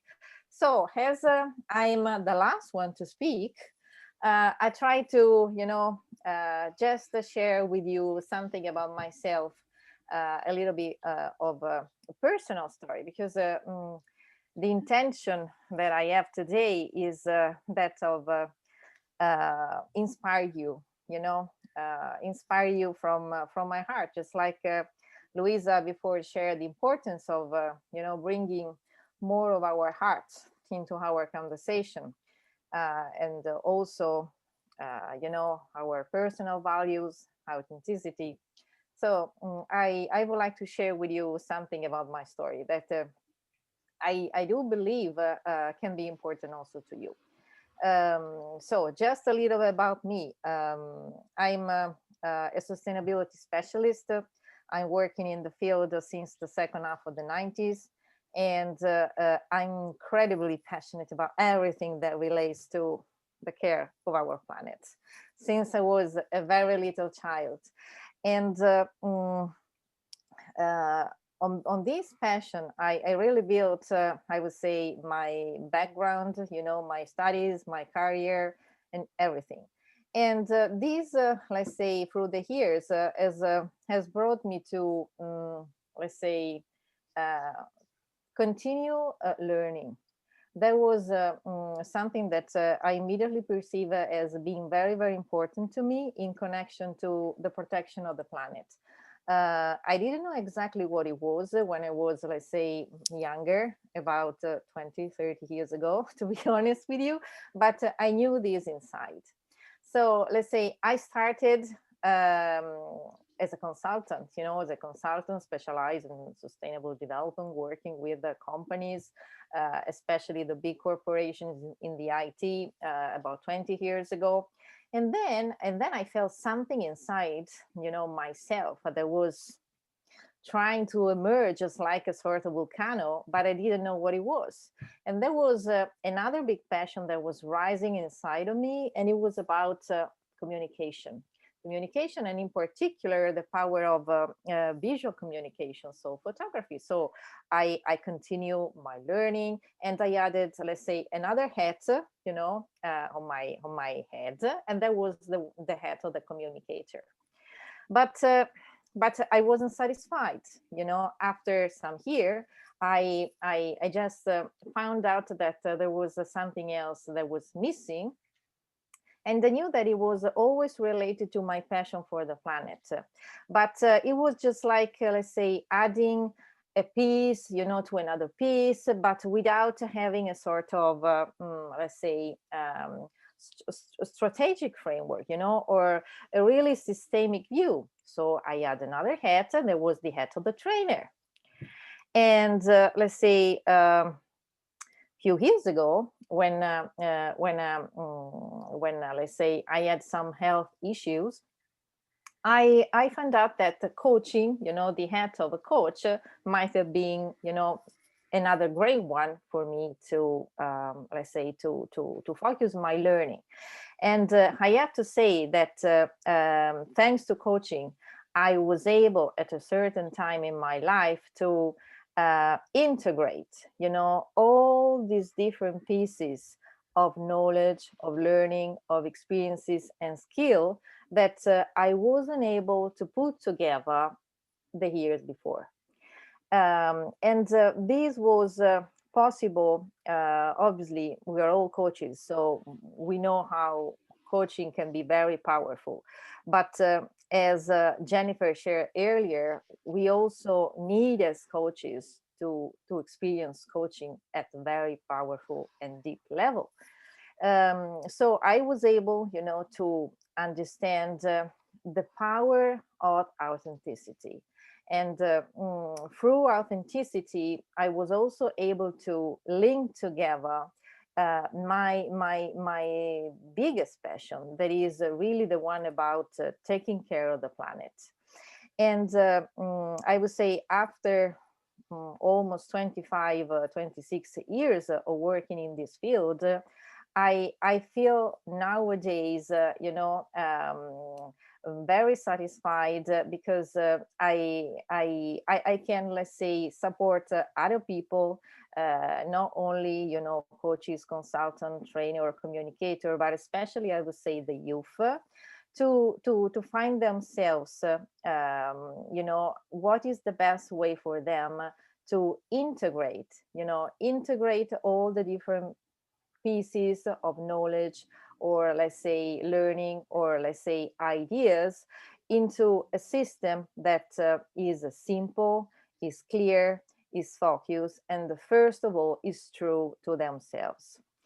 And during this year, I experienced, obviously, just like Luisa shared, also challenges, because if we think about, let's say, 20 years ago, the field of sustainability and sustainable development was really, I would say, restricted to specific people, to a restricted number of people, so it was a sort of really, really small niches.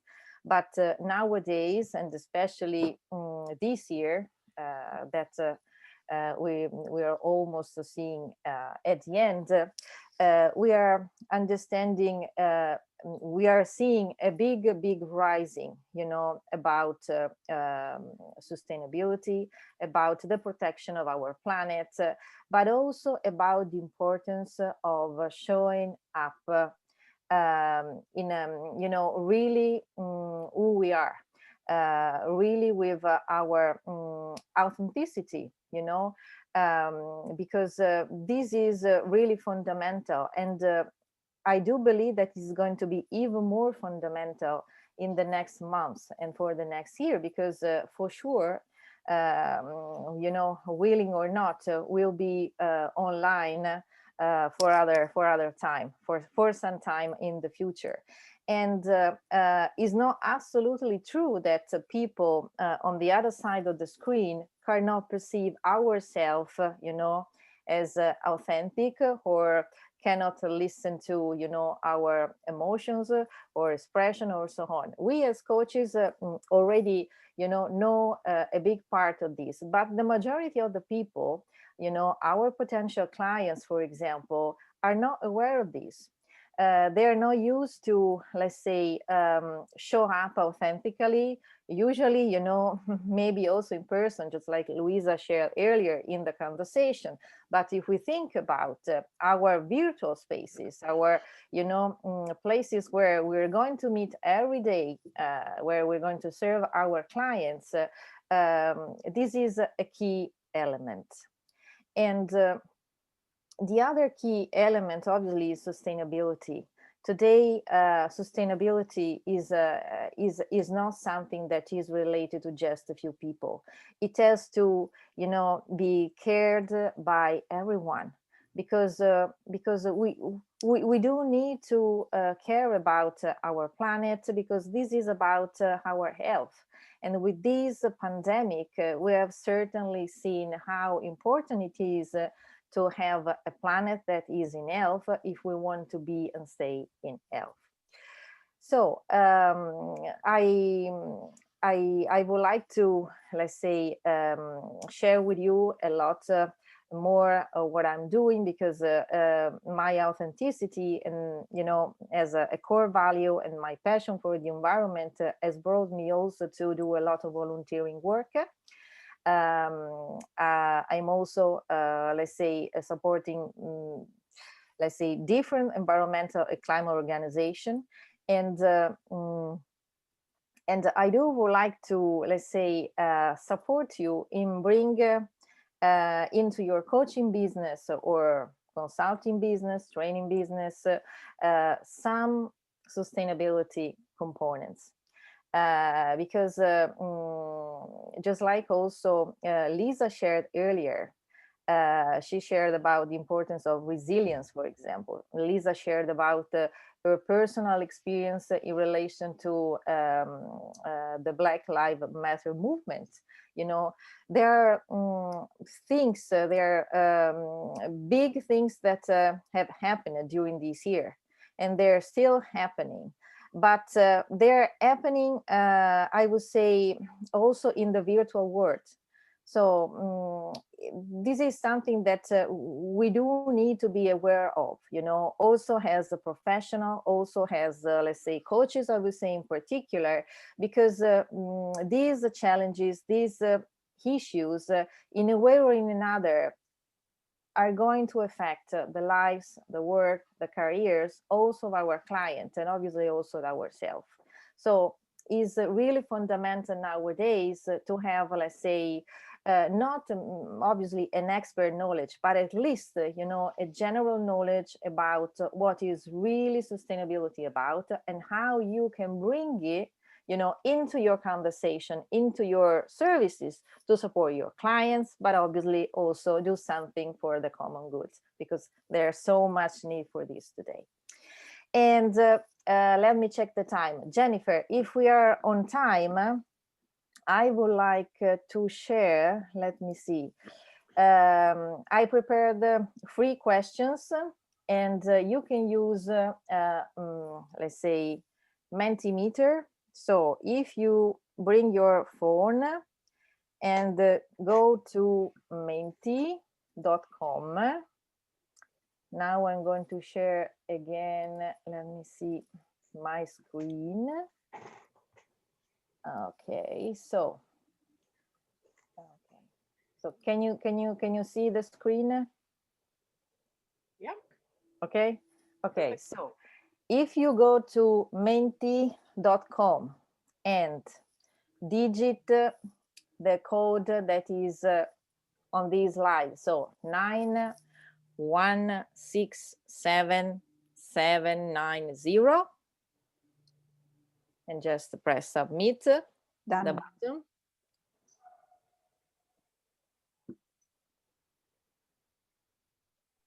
Okay.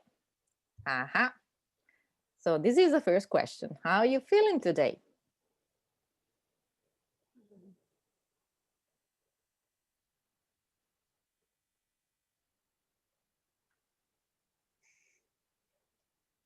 Okay. So I don't know if all of you have responded.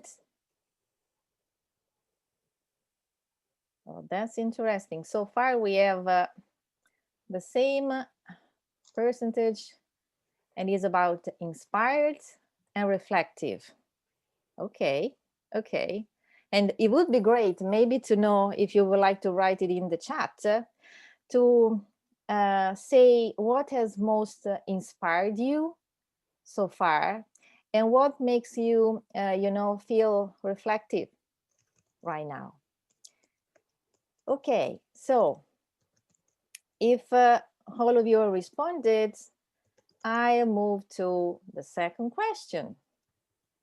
Okay, so what does sustainability mean to you? And here the code is 5631499.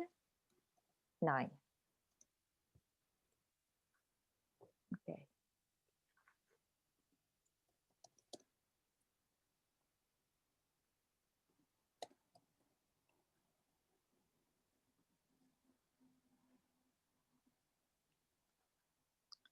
So I think you should be able to write, you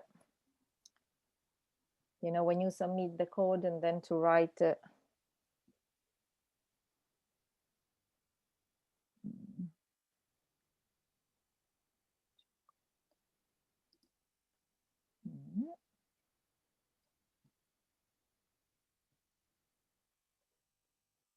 okay, moving forward.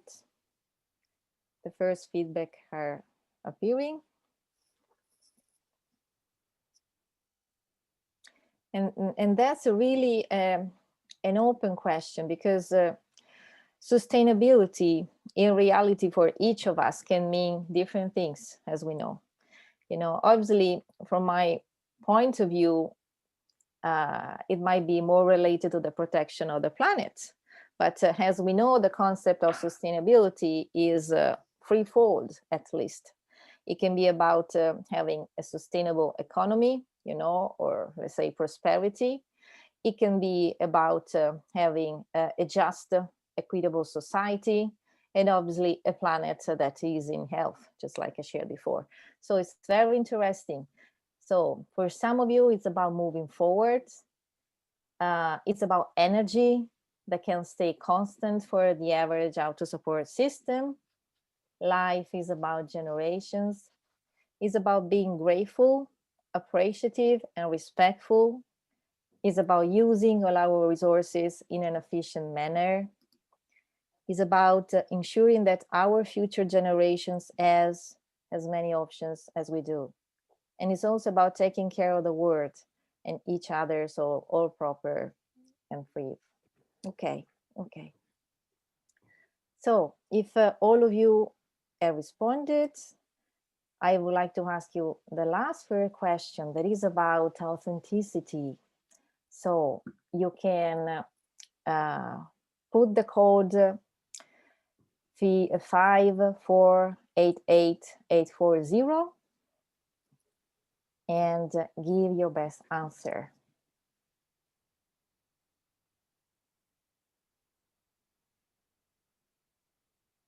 And again, here, authenticity can have so many different meanings for each of us. So it's about truth. It's about being true to myself and others. It's about being real. And what else? It's about being true to self and others for common goods. Yeah.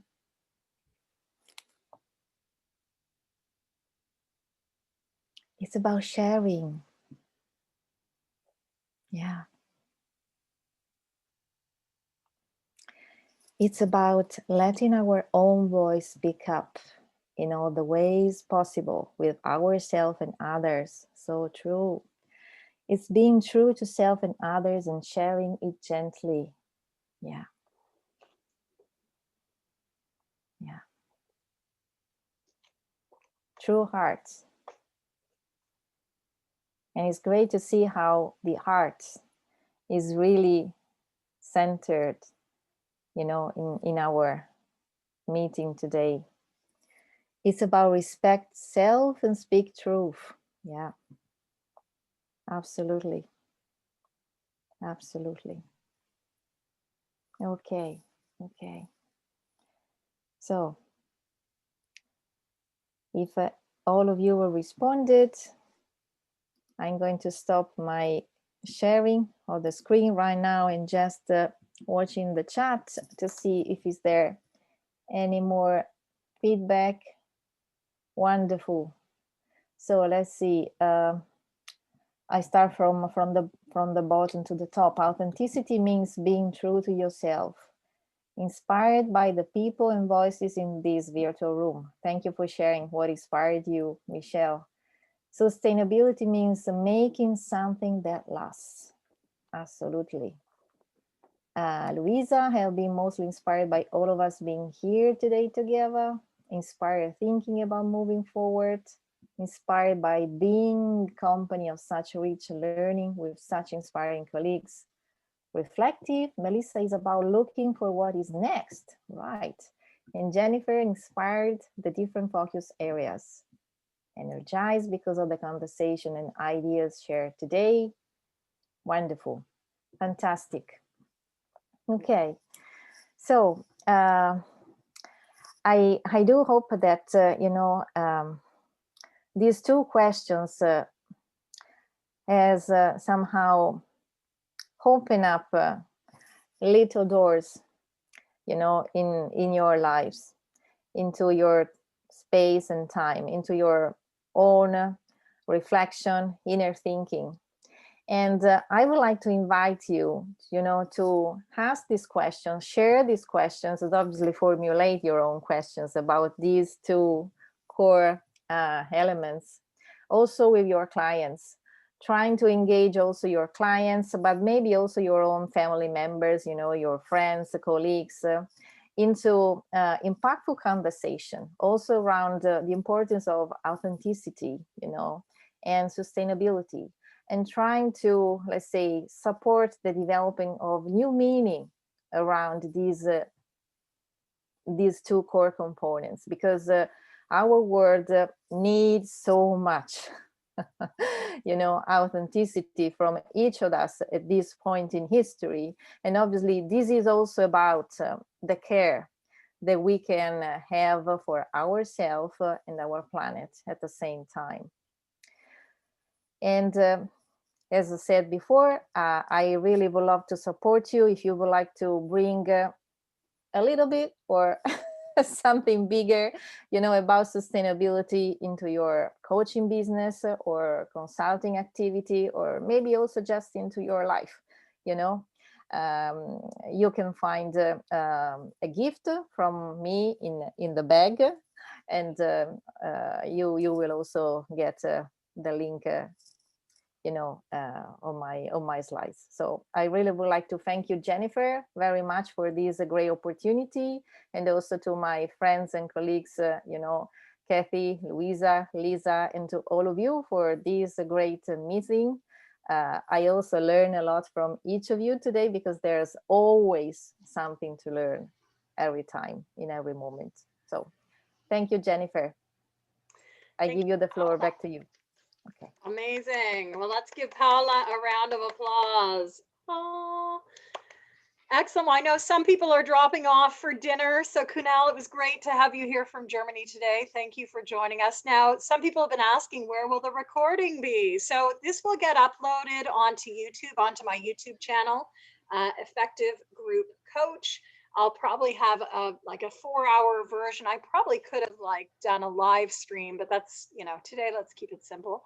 But I will have that uploaded overnight. So if you want to direct anyone to this, by all means, please do so. We are 2.5 hours in, right? Hard to believe that we've been going for 2.5 hours on this party and we're not done yet. So I wanted to say a big thank you to Luisa, to Kathy, to Paola, and who am I missing? Oh, Lisa, who had to drop off because her kids were knocking at the door. But I want to say a big thank you, and more importantly, a big congratulations. Luisa, Kathy, Lisa, and Paola have been working on building out their brands, building out how they stand out virtually in the remote world. And so if you have any feedback based on what you saw today for them, please share that with them. But bravo, great work in terms of valuable presentations, insightful, and also, engaging. I love the fact that we got to do Mentimeter already. We got to use breakouts. A number of you at the start of the day asked or came saying, I want to learn something. So maybe you haven't learned something new yet, but maybe you had something reinforced, or you've seen something in action that you wanted to try out. And as you know, and yes, thank you, Kathy. It's a pleasure. I love creating things, but many of you were the catalyst to help me create today's event. I think we all have the next level in terms of what is next for learning.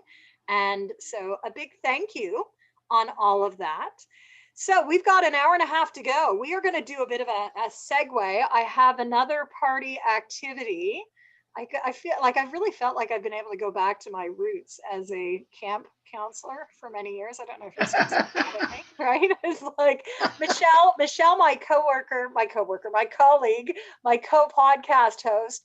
We did the remote pathways word search, actually, Michelle, here. People loved it, and they used annotation, which is really, really fun.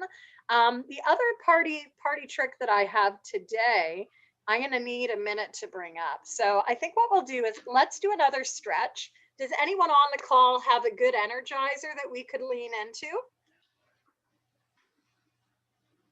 This is a challenge. Any quick energizers from anyone? Miss Whitney. So I could do what I call the social justice stretch, if I can remember it. Ooh, okay. Mind you, I've worked in youth development for many, many years. So it's a little bit like camp counselor crossed with education. So the idea is that you lean up, and you're reaching up and you're stretching for your highest ideals, we're reaching for the mission. And then now you stretch down to your toes, to the grassroots. But we pull up from the grassroots, our strength. And then you lean to the left because we're really progressive. We lean to the left. And then we lean to the other left. The other left. Oh. And then you give yourself a big hug for the good work that you're doing in the world. I love that. There you go. Social justice stretching from Berkeley, California. Yay. Awesome. Thank you, Whitney. A big thank you. Well, wherever we are, and this is what I love about our work, right? In our world of work these days, we could be coming in, and just, we're all open for new things, new learning. You heard a little bit about the outcome of the incubator program. This is a new program I'll be running now 4 times a year. So there'll be another group starting up, 8 weeks of really helping people get clear on what their message is in the virtual space. While I have my colleagues here, Paola, Lisa's left us, and Miss Kathy, any sound bites around what that program is all about and what it helped you articulate, perhaps? And we'll work backwards. Like, Paola, what was the value of going through the incubator this fall? Yes, Jennifer, I think it was amazing as, and I would say unexpected, but precise, because I really didn't expect, to find exactly your program at the time I needed, but it was precisely what I wanted to have, because I needed, to get crystal clear about how to, create the best case studies, and especially, how to have a very precise idea about what is the potential of the virtual world today, because we need to stand out as coaches, as consultants, with all our heads. And it was so inspiring, really so inspiring.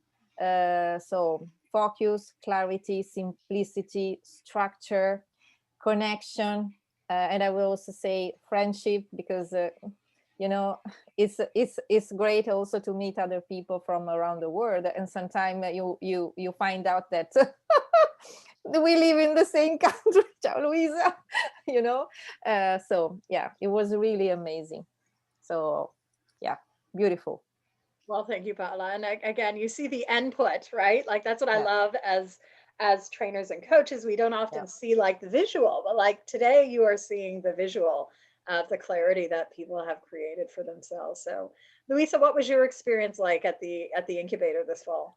Well, first of all, for me, it was a gift in the broader meaning of the word, because I took part to the challenge of the week before the start of the incubator, and I won the incubator experience. So it was really amazing. And it came to me as a huge gift because by that time, that was not so much time ago. It was 4 months ago, 3 months ago. I was not really in my best place, but I had so much takeaway from it because I could refocus on myself, refocus on my business. And then I came out from this experience with a completely different awareness about what I want next in my life, for myself, for the business, for the people that I have in my life. So it was not just something business related, but it was really something that touched very deep points of my life, deep down. So it is an experience that is a must-have, absolutely. Well, thank you, Luisa. And we got to really enjoy, I loved your presentation. It inspired me to think about more visuals and elements like that. And Kathy, you gave us a strong start at the front end with your Kaleidoscope. What was it like to go through the incubator this fall?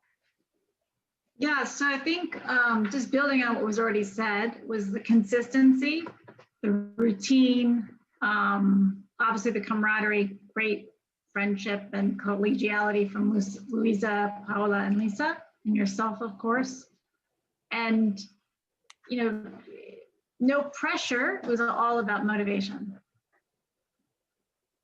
And I really appreciate, we were the pilot group, so I've also appreciated, Jennifer, your flexibility. And sometimes we detoured a little bit. But I think that's how things are now, right? So quality content, quality connections, and I think we did very well tonight. Well, thank you, Kathy. And so again, this will be back in the new year. And if you're interested in really amplifying your brand, let's have a discussion. I'll offer it again, probably every season, because I think we all need it at different phases. And so for people who've maybe gone through your group coaching essentials or some of the business development, this really tight focus on helping you articulate, what is it that helps you stand out? What is your message for the virtual space? And then you actually build it, right? This is the end result. You build your case studies, you could build your slides, build your brand. And that's the piece that I think many of us as business owners get stalled out on, right? We think, but then, how do we get it going? So Luisa, what would you like to add on? Yeah, I wanted to add something, that another amazing piece about the incubator is that you can find it always on your dashboard on Teachable. So it was sort of a friend where I was going, when I needed something, so I could go back to the recording that you uploaded, and also to all the important pieces in terms of, I don't know, checklists or any other papers that you uploaded there. And so this is helping a lot in terms of consistency, because when you need something, you can go back and you can redo it another time or just grab some pieces that you need by that moment. Well, thank you, Luisa. And this program is a bit of a deviation. If you've ever gone through programming with me, you've seen me, let's learn on the call. But with this one, our call time was coaching time, right? It was really integration time. And before every call, there were several modules of e-learning, of micro learning. And so what Luisa is pointing to is, there was the micro learning. There were a lot of worksheets as well that you could work through, because our ideas are never static, right? They're ever evolving.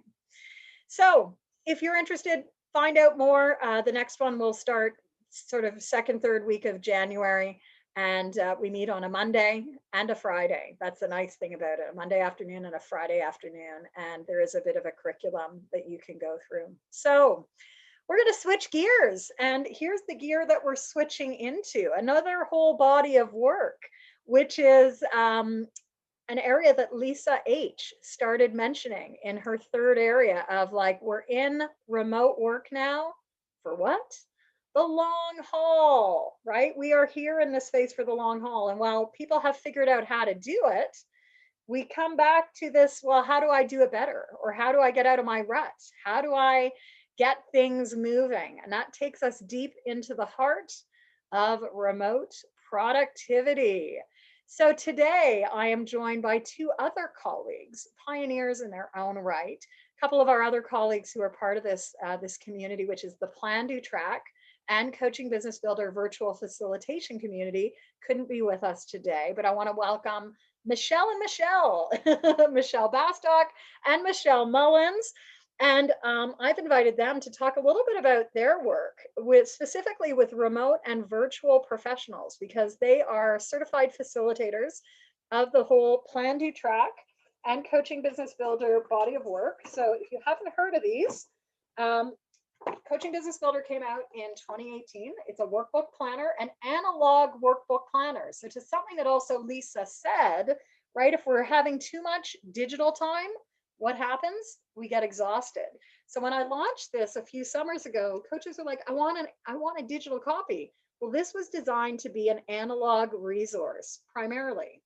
And so it's an actual physical workbook planner. I'll let Michelle and Michelle talk a little bit more about what it is and how their clients are using it. But you know, what I realized quite quickly is I love productivity. I'm a productivity geek, really. I'm all about like, how do we plan? How do we get it done? How do we get it done even better? And like, what's going to move the needle on getting it done, like in super ways? That's the project manager in me, right? Like I will always be a project program manager at heart. And as I rolled this out, I realized, you know, like I could be spending my whole life here, but I don't have a lot of time. So the summer of I want to get the dates right, 2019, I realized after being in the world for a year that I needed to have some facilitators taking this work out. So I spent about 6 months writing and designing this facilitator training program. And Michelle Mullins and also one of our other colleagues, Cindy Hooker, were some of the original, two of the original PlanDoTrack facilitators. So in the meantime, as I was thinking about Coaching Business Builder, taking this out through speaking, etc., I was meeting non-coaches, hairstylists. Actually, my hairstylist wants me to do a stylist edition of this body of work, because it's about learning more about yourself, learning more about what strengths you can leverage, and then putting it into practice in terms of planning and business. Well, along with the hairstylist also came a huge body of my client base, which are remote workers and virtual workers. So people who have been working globally or remote and virtually for years. And many of them said, Jennifer, we love this, but you know, we're not coaches, you know, could you do something? So Coaching Business Builder was really remodeled for the virtual and remote world and released at the end of 2018. So it's been really interesting for me seeing this book, PlanDoTrack, move through 2019, relatively under the wire of life. You know, we were joined by Michelle, by Christina as other facilitators later on in 2019. And then in 2020, this book has just exploded because people need it. But a lot more people need it. We now have 3 billion people who have been working remote. Many thought that they'd go back to the office. They're back at home now that winter is ensuing. And, you know, as much as I think once a vaccine comes, we will be back in the office, there are also organizations that will be hybrid. And that will be a whole other interesting dynamic of how do you get excellent work done? How do you collaborate? How do you connect in a hybrid environment? So long story short, I wanted to bring Michelle and Michelle to us today to have a dialogue around, you know, how are they using this work? Because we could all be better at planning. We could all get better results with our business development as well. And Michelle and Michelle have really been on the front lines of having lots of conversation around, you know, like, how do you use this work? How do you help people thrive in the remote space.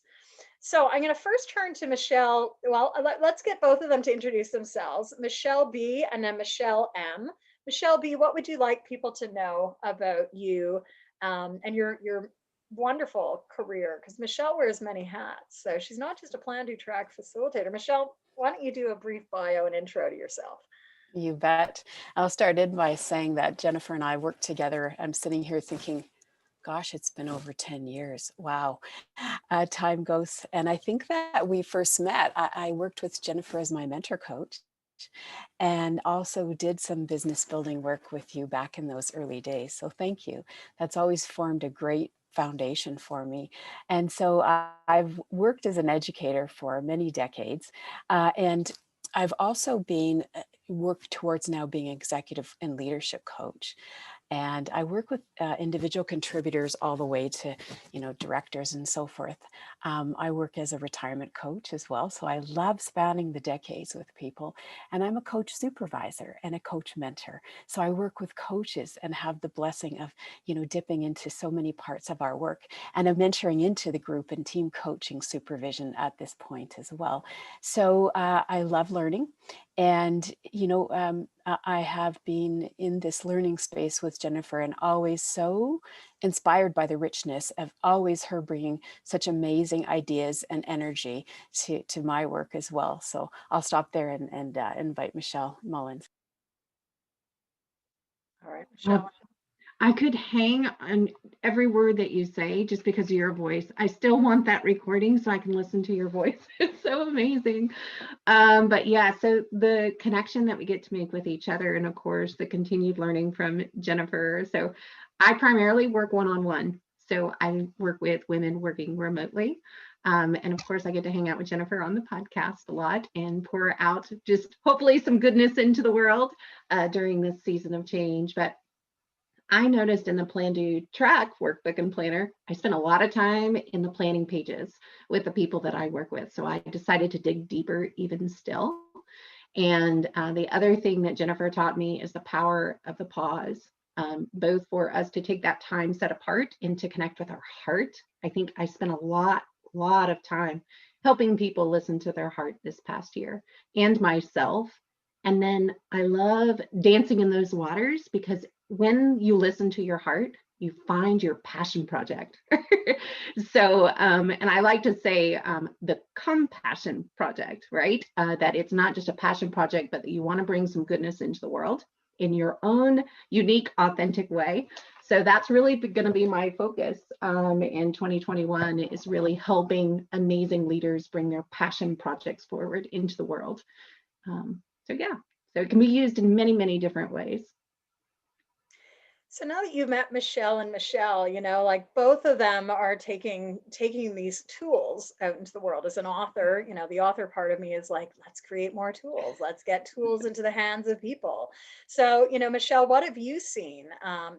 Michelle B, what have you seen with, how some of your clients have really engaged in the whole PlanDoTrack framework? And maybe you could even take us back, like, how do you present PlanDoTrack to clients? Where does it fit in to the world, to their worlds right now? I'm going to back up a little bit. Full disclosure, I first entered into the PlanDoTrack training for myself because I wanted to access that. And still, I am, anyone that knows Myers-Briggs, without serial boxing, yes, I am an ENFP, and a P as a perceiver constantly has a challenge with organization. And through my life, I've taught grade ones. I know how to organize for 30 kids, but sometimes when it comes to me, I've got a really messy desk and I haven't got my stuff together. And so that was really my initial motivation. And I thought, heck, if it's helping me like this, how will it serve my clients? And so I find it really integrates well with clients' work. And this year particularly, with so much of the remote work, leaders are scrambling a bit. Who am I now? What's happening around me? How do I serve my team the best way I can? And so I've really integrated in and it will come up very naturally. And I think about, we think about the idea of time management. Well, it's not that sparse.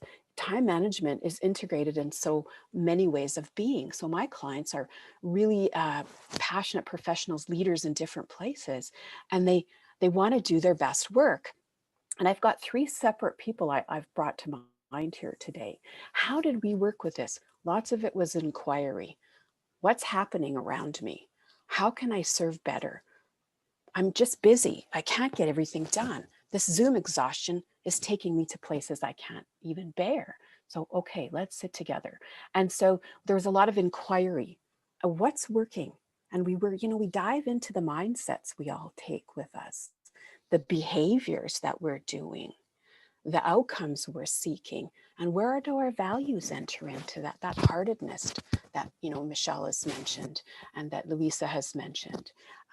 And so we would do an inquiry, try to see, where am I, what's working? And so one of my clients named Joe, he's a financial person in a big company, leading a team, wants to have things very structured. And he was finding this planning thing is just not working for me. It's not productive. I want to be reporting. I want to be tracking and reporting. So, okay, Joe, how might this live well for you? I love Excel spreadsheets. Ah, okay. I hate them. So I'm like, wow, this is really cool. And he wanted to create the planning time, but he needed to have a tracking aspect. So that was a theme that came. So not only the planning, the doing, but the tracking. How do I loop around? Boom, we were in. It meant something for him. And he started to build that into his work so that he could be more strategic. And this is a theme, tactical and strategic. So many of us are on tactical, and it's important, action and doing, but how do we link to strategic? So my other 2 clients are women in leadership, and one of them is a director, and her supervisor said, we need her to be more strategic, to come as a thought leader. And she was the kind of person that would have the door open to her office a little too much. And so the remote work was fabulous for her because she all of a sudden had time to be a little bit more able to manage her environment. And then we were looking at, well, I think I need to prep for meetings. Okay, how might that happen? And then we built into being more strategic. How do you plan your day? Because she was resisting. She was always so busy that she didn't put time aside for that mind clearing. And when the mind clearing was put aside, she began to be more strategic. So we said, well, what happened? Would you like to bookend Monday, Friday? Okay, we'll start with that. Experimentation. That's also part of it. Let's try it out. Let's see what happens in the next 2 weeks or month and what's working and what's not. So she began to apply these pieces. And at the end of our coaching engagement, it was really neat. I saw a difference in her presence. Her supervisor did too. We had a 3-way meeting. And it was just fabulous to see how these simple yet very significant actions were taking root in her leadership in a way that was serving her intentionality and her heart and her talent. The 3rd leader that I wanted to mention, she's a very young leader. She's an individual contributor. And her boss said to her, I see potential in you, but you need to stop helping people so much. How do you create boundaries around your time? And so we talked about that idea of a power of a positive no, which really helped her because she said, if I don't help people, I feel like I'm rejecting them. So we learned how to work that space. And then how do we focus on the, important but not urgent space? And so that's the strategic. So she began to think, and she said, I've got times in my calendar, but I overwrite them, the planning times. She said, I have one Friday afternoon, but I get really tired. I want to go have my glass of wine, so I don't do it. I'm like, okay, now what is that going to tell us about reintegrating some different ways of working? And so she's begun to do that. And serendipitously, she's now having that promotion that her boss offered. Bravo. That's so great. And again, notice clients need different things at different times, yet the meta theming that showed up. And so Michelle B, before we leave you for a few minutes, how have you used PlanDoTrack with them? Do they get a copy of the book and then you work through it? What's the process you use to help each one? And I imagine it's been a different pathway for the three of them. It has. Yeah. So I highlight parts that I feel are more suited to that person. Sometimes I order the book for them and I get it sent to them, and then we work through it that way. And sometimes we look at the, the worksheets that you have at the back are just brilliant. They seem very simple, but they're not simplistic, and they give people things to hang on. So when, we might pick up a monthly content journal, for example, if someone's wanting to, write. And so I integrate this also with my coaches as well. What aspects will be meaningful for where you are too? That's great. That's great. And again, the book alone is a great resource, but hear how like Michelle Mullins will also, I'm sure, share other examples. In our training, in the certified facilitator training, we went through 24 hours of like deeper dive into remote productivity, the tools, how you might want to use the tools, whether it's in an individual, a group, or a team context. So Michelle M., you've worked with remote women for years, and tell us a little bit about your experience with the resource. Yeah, and as an Enneagram 7, I totally rebel against structure. So I found that the missing piece of that puzzle was when I take ownership and responsibility of my calendar and align it with the values and who I am and who I want to hang out with and what I want to bring to the world. All of a sudden, I didn't rebel against it so much when I was able to put that structure in place. Now, so a lot of my people that I work with are entrepreneurs. But when we first dance in those planning waters, what I love is when we focus on the areas that really matter most to them, they discover they actually have the time to do it. So I like bringing that awareness of margin to their life, because a lot of the times we're just telling ourselves, I don't have time to do the things that really matter most or invest in the people. And it is a complete lie. Once we take that ownership and that responsibility and do that homework, we discover, wait a minute, there's so much that I can say no to, so I can say yes to these things.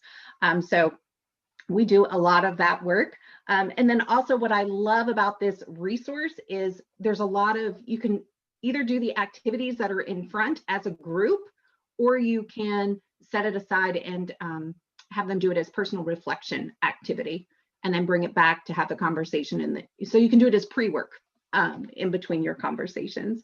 But I like to go through the rhythm. I love how it says PlanDoTrack, and as Jennifer says, it's all one word. It's not PlanDoTrack, it's PlanDoTrack.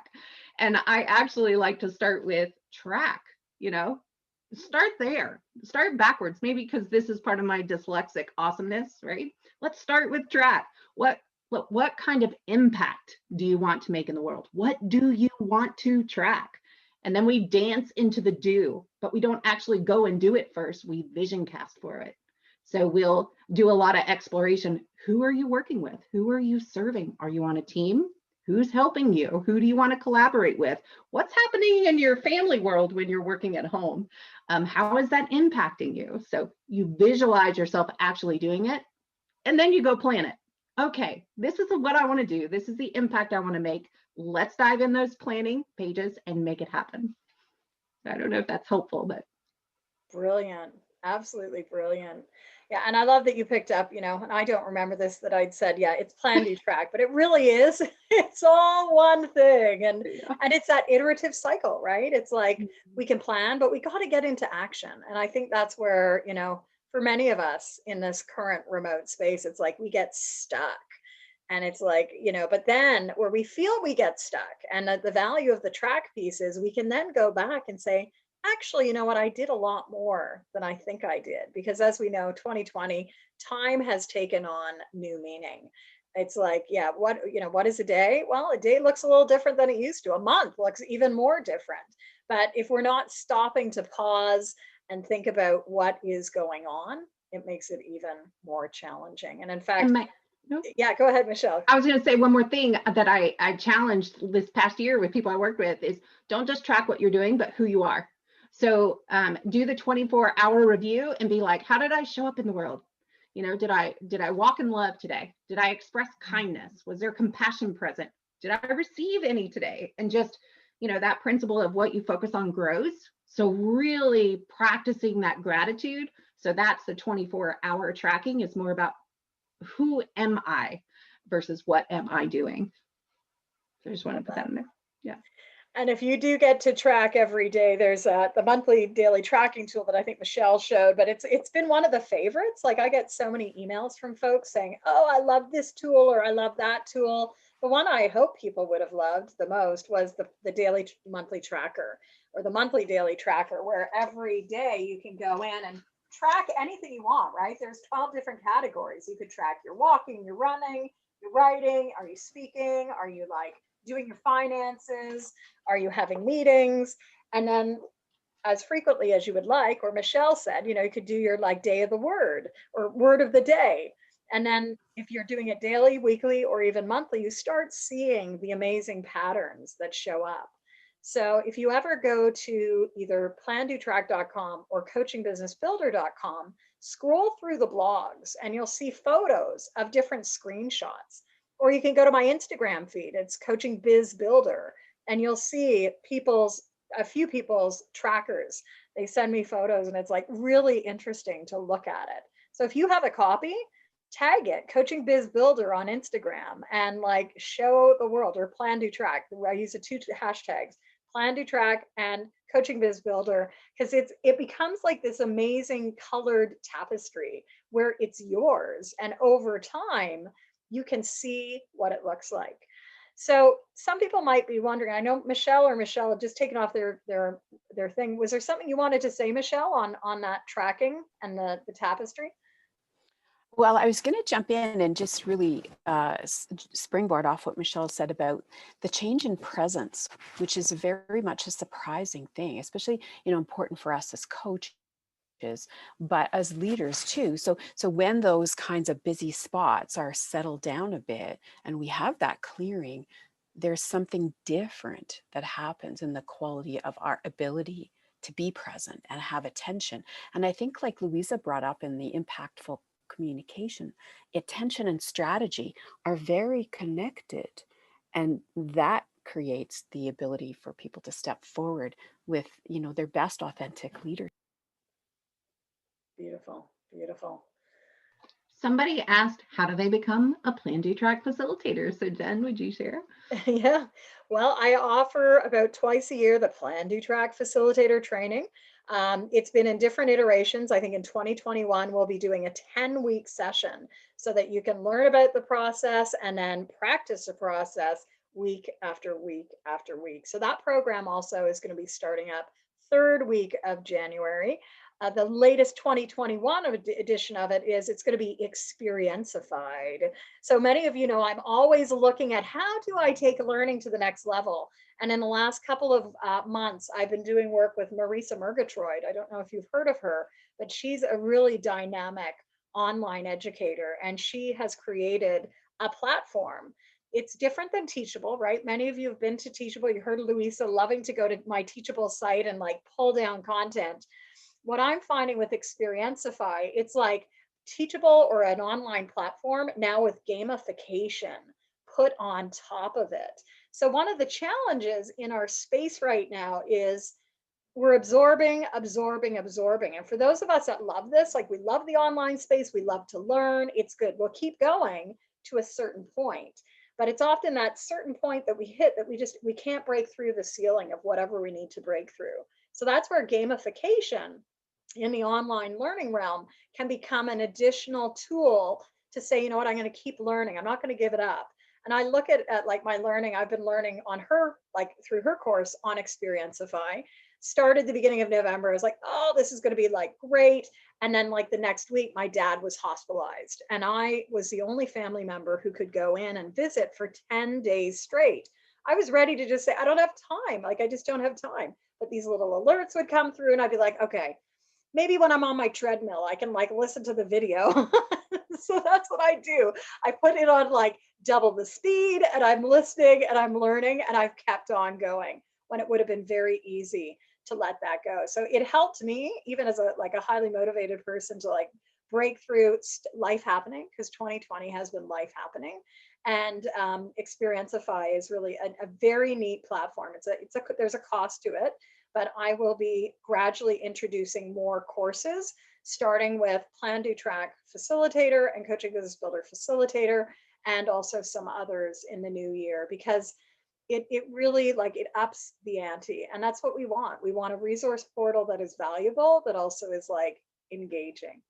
So I hope that answers. If anyone's interested, let's have a conversation around PlanDoTrack Facilitator. One of the things I did this year, and I don't have the link, but I'll share it. I have a calendar now where you can see all the upcoming programs, because in the span of many years, people continue to come into my ecosystem in different ways. So I'll share the ecosystem view in just a minute, but I want to go over to you, Michelle. Is there anything else you wanted to spotlight? Michelle B, I keep forgetting Michelle M and Michelle B. Michelle B, is there anything else you want to spotlight as a useful resource? Because I'm sure some people have a copy of this. Most of you can get it at Amazon.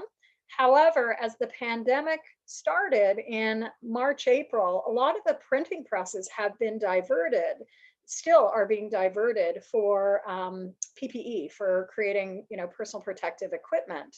And so at that point, I made the difficult but important decision that, you know what, if people want to have a digital copy, which I don't recommend, but people can now buy a digital copy, print off at their own house, and use, but that digital edition is not on Amazon.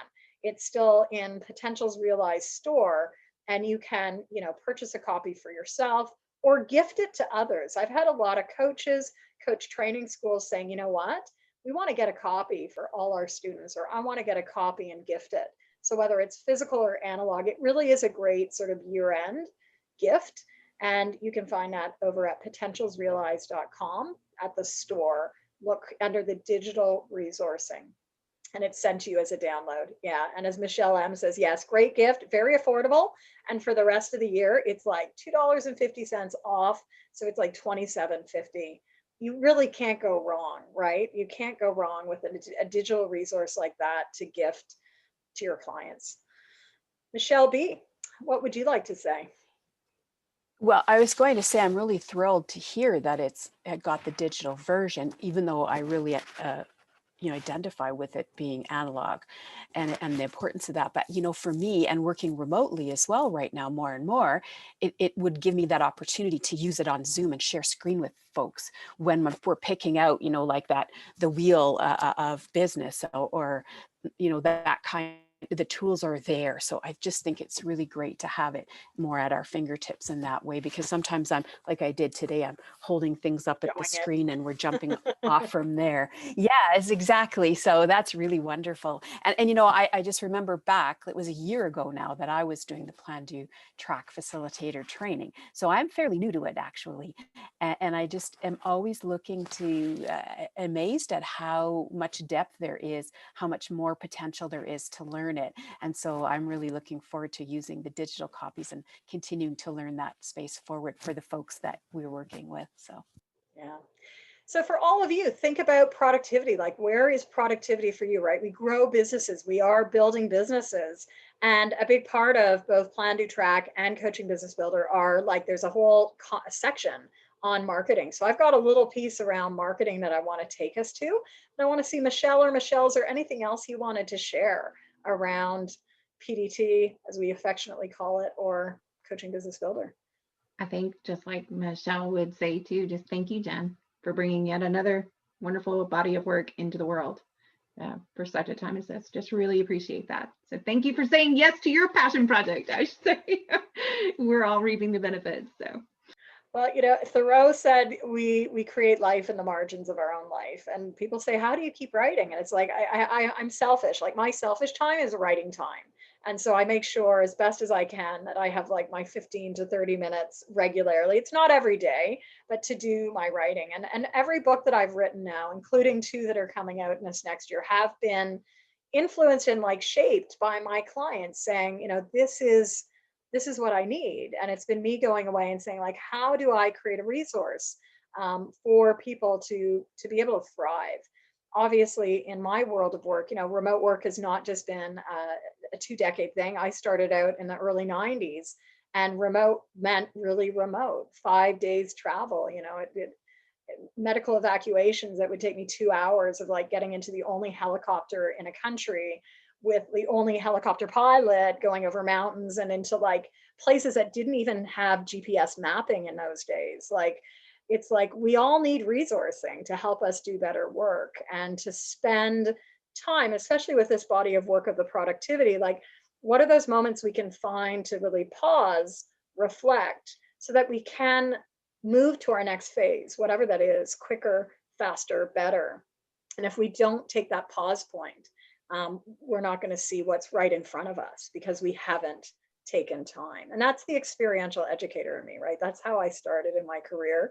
It's interesting today listening to Paola, like I wish I'd met Paola as a grad student, right? I have a master's in environmental studies and I never went on to do my PhD, but having worked in sustainability for years, like it's such an important issue.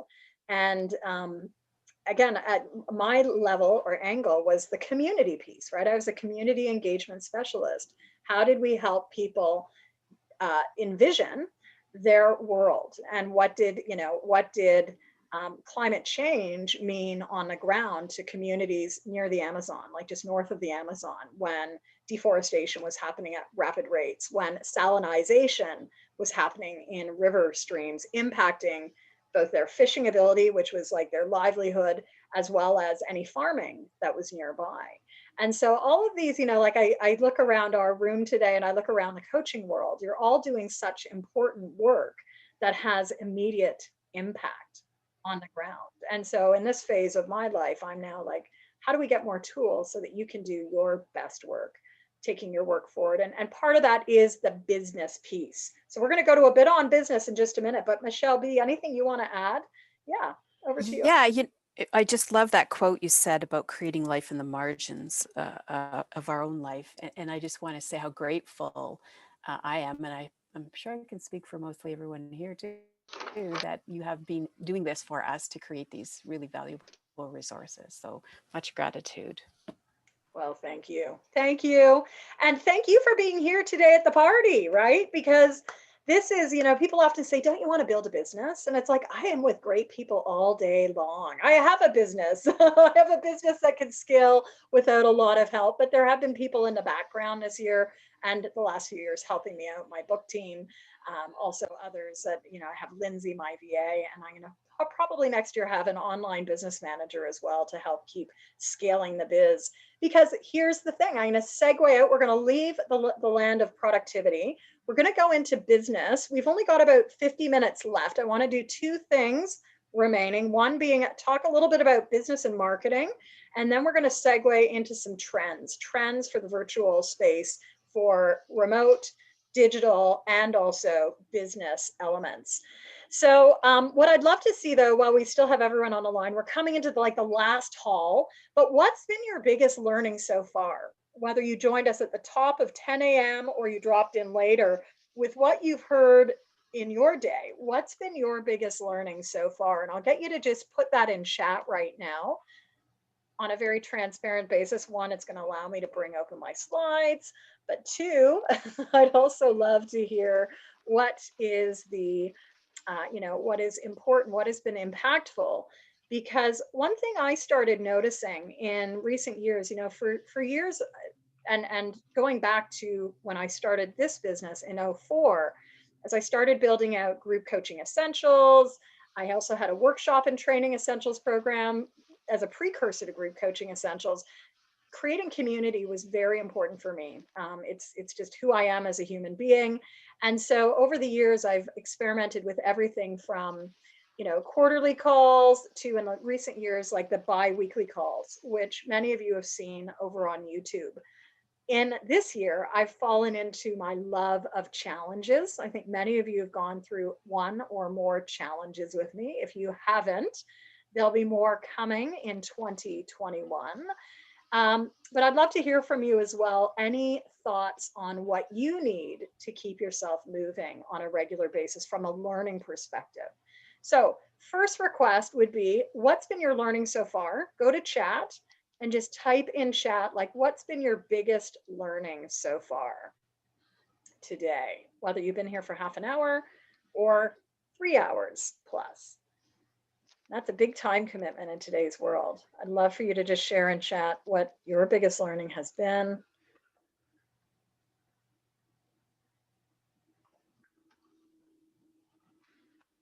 So Michelle Bastock, biggest learning connection, continued focused on heart, hand, and brilliance of our work in the world. Absolutely. Marty's saying the kaleidoscope. And Kaleidoscope. I think Kathy Vaughan is going to be so happy to hear that. You know, I love that notion of the kaleidoscope. Michelle Mullins says authenticity, opportunity, sustainability, all standing out. Can't wait to preview all. Yeah, so you'll be able to go back and watch the full day.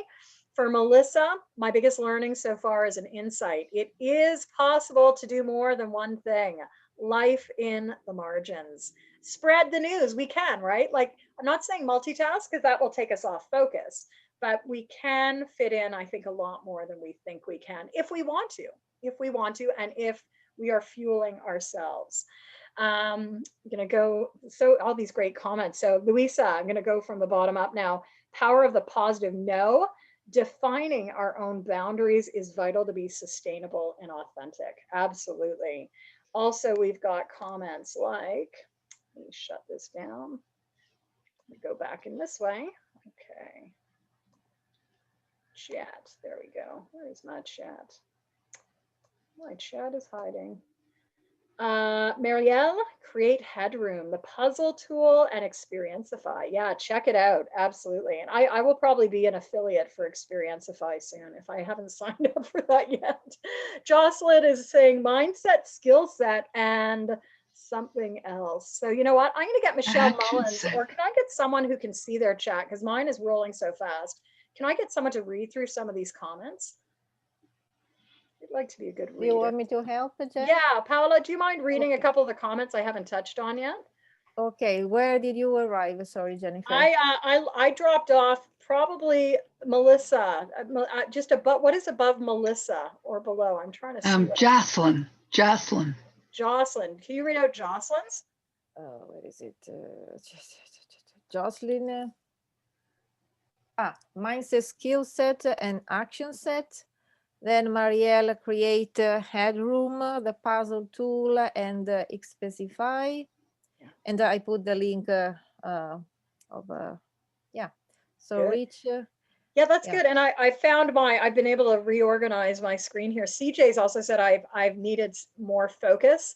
PlanDoTrack is definitely back on my radar. Definitely need to get back on track, trying to check in on my heart and what to do with it. Yeah.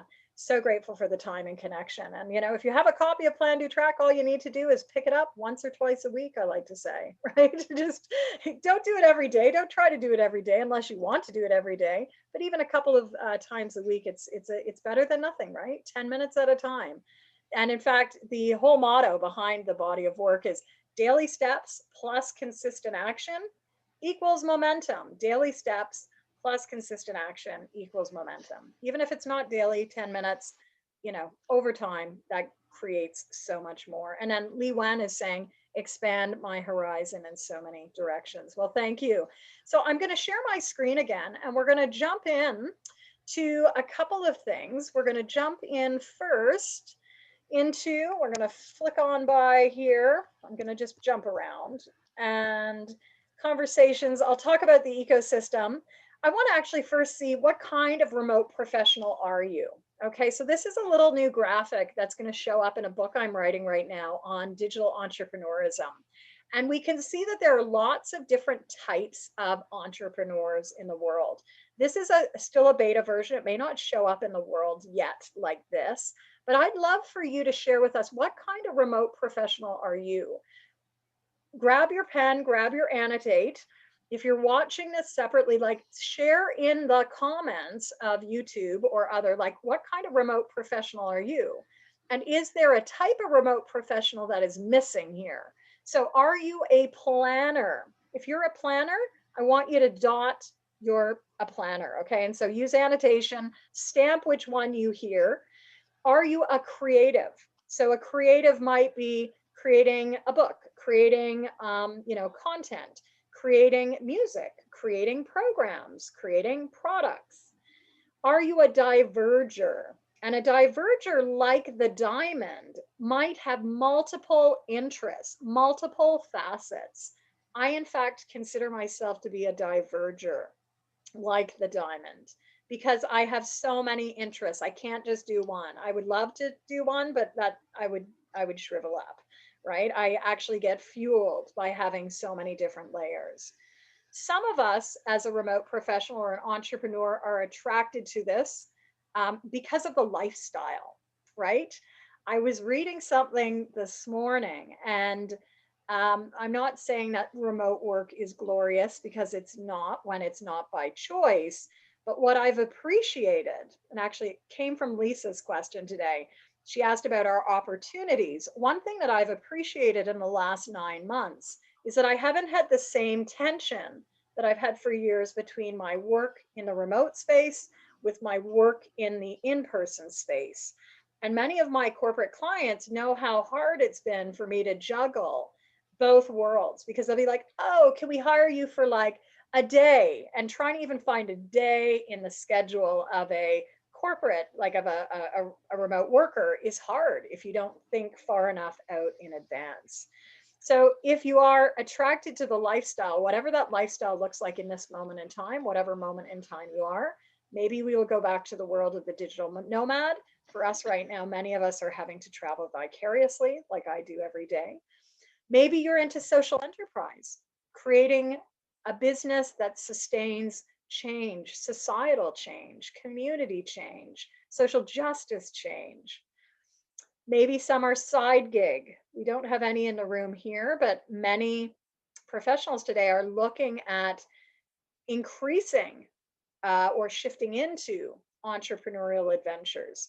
And whether that's because they've been laid off, or whether it's because, you know what, I'm not happy with what I'm doing, or I want to create something in my next phase, side gig, I think, is going to continue to be very, very big. Certainly in Canada, again, looking at our economics and looking at what's happened to the shock in many industries, side gigs are becoming full-time gigs. I'm finding I'm doing a lot of work these days with digital entrepreneurs, younger people especially, who are jumping in and saying, you know what, I have a gig, I have a job, but I want to gig out. I want to like have my own gig. I want to be able to like have my own business. Maybe not right now, but with choice, I want to segue there in the next 12 to 18 months. And that coaching work is work that I really love. It takes me again back to my roots as a group coach, where as a group coach, I started out as an entrepreneurial group coach, right? I was teaching at a business college.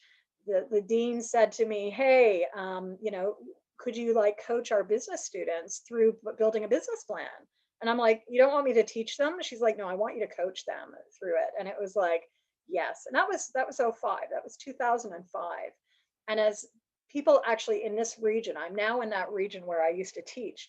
I didn't live here at the time. And then it was like, oh, could you come and talk to this group and that group? And so, you know, lots of remote professionals are looking at this.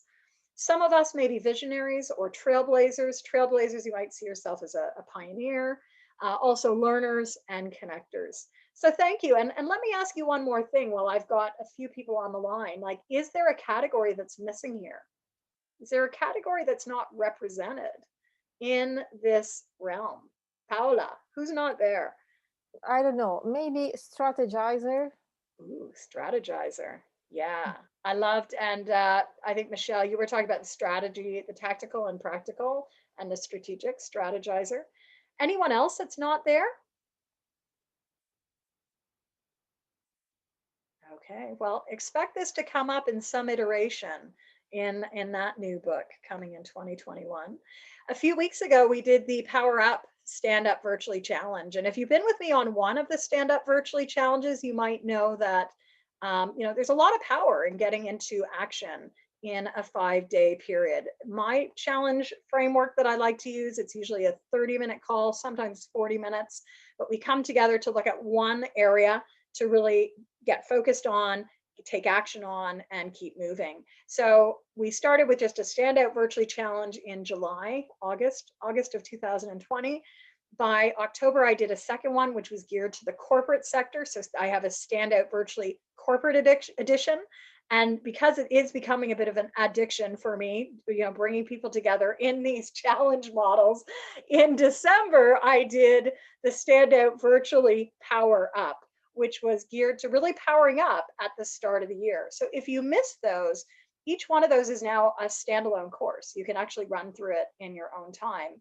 Coming up in 2021, I'm committed to doing a team development one. So Stand Out Virtually team development, which I think in light of all the thrust and focus on team development is going to be quite important.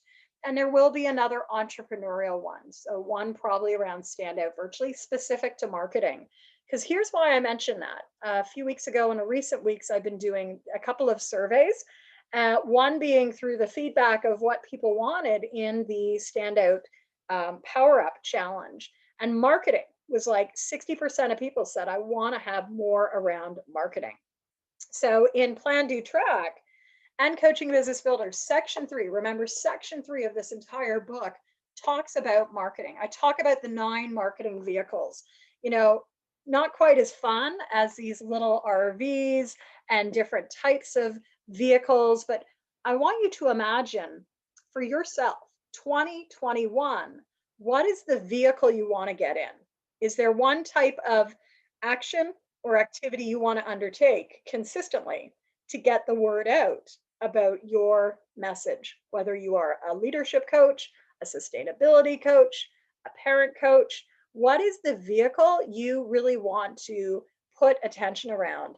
And it might be not these, it might be speaking, it could be blogging, it could be article writing, podcasting, networking, product development, could be lunch and learns, could be, you know, going out and doing an association meeting or speaking to an association. It could be trade shows, as well as the rest of the social network, right? So you could be on Instagram, Facebook, YouTube, all of them. Share with us, what is the one vehicle you want to put some attention around in the new year? So have a moment and let us know, what do you want to focus on in 2021 consistently, maybe in the margins of your life. So for Michelle B, it's blogging and podcasting. What else? Articles as well. Kim M is saying associations. Marielle, lunch and learns, product development. Jocelyn, blogging. What else? All right, there we go. Networking, product development, associations, lunch and learns, articles, speaking. So there's no one right way, but I want to challenge you. Here's the challenge. I know we have a holiday coming up, but I would like you to take 15 minutes to actually do a mind map. 15 minutes to do a mind map on the vehicle you have chosen. And I want you to take all your ideas out of your head around that one vehicle, put it on a piece of paper, and then take a photo of it and share it with us. Okay, so like I want some accountability around this, because what tends to happen is, oh, I'm going to do it, but then we don't do it, and then we forget what our ideas are, and then we don't take action. So imagine if you could start 2021 with a 15-minute mind map, which might have 10, 20, even 50 different ideas on it, which every day you could build upon, right? Every week, 52 weeks in a year. What's one thing you could do consistently in 2021? Could you be doing a new article of the week? Could you be posting a new blog post? Could you be putting something on Instagram or the social media you keep saying you're going to be on? Imagine doing something one day a week and now having a mind map or other resource that's going to help you cut through the writer's block, creative block, because you can do it.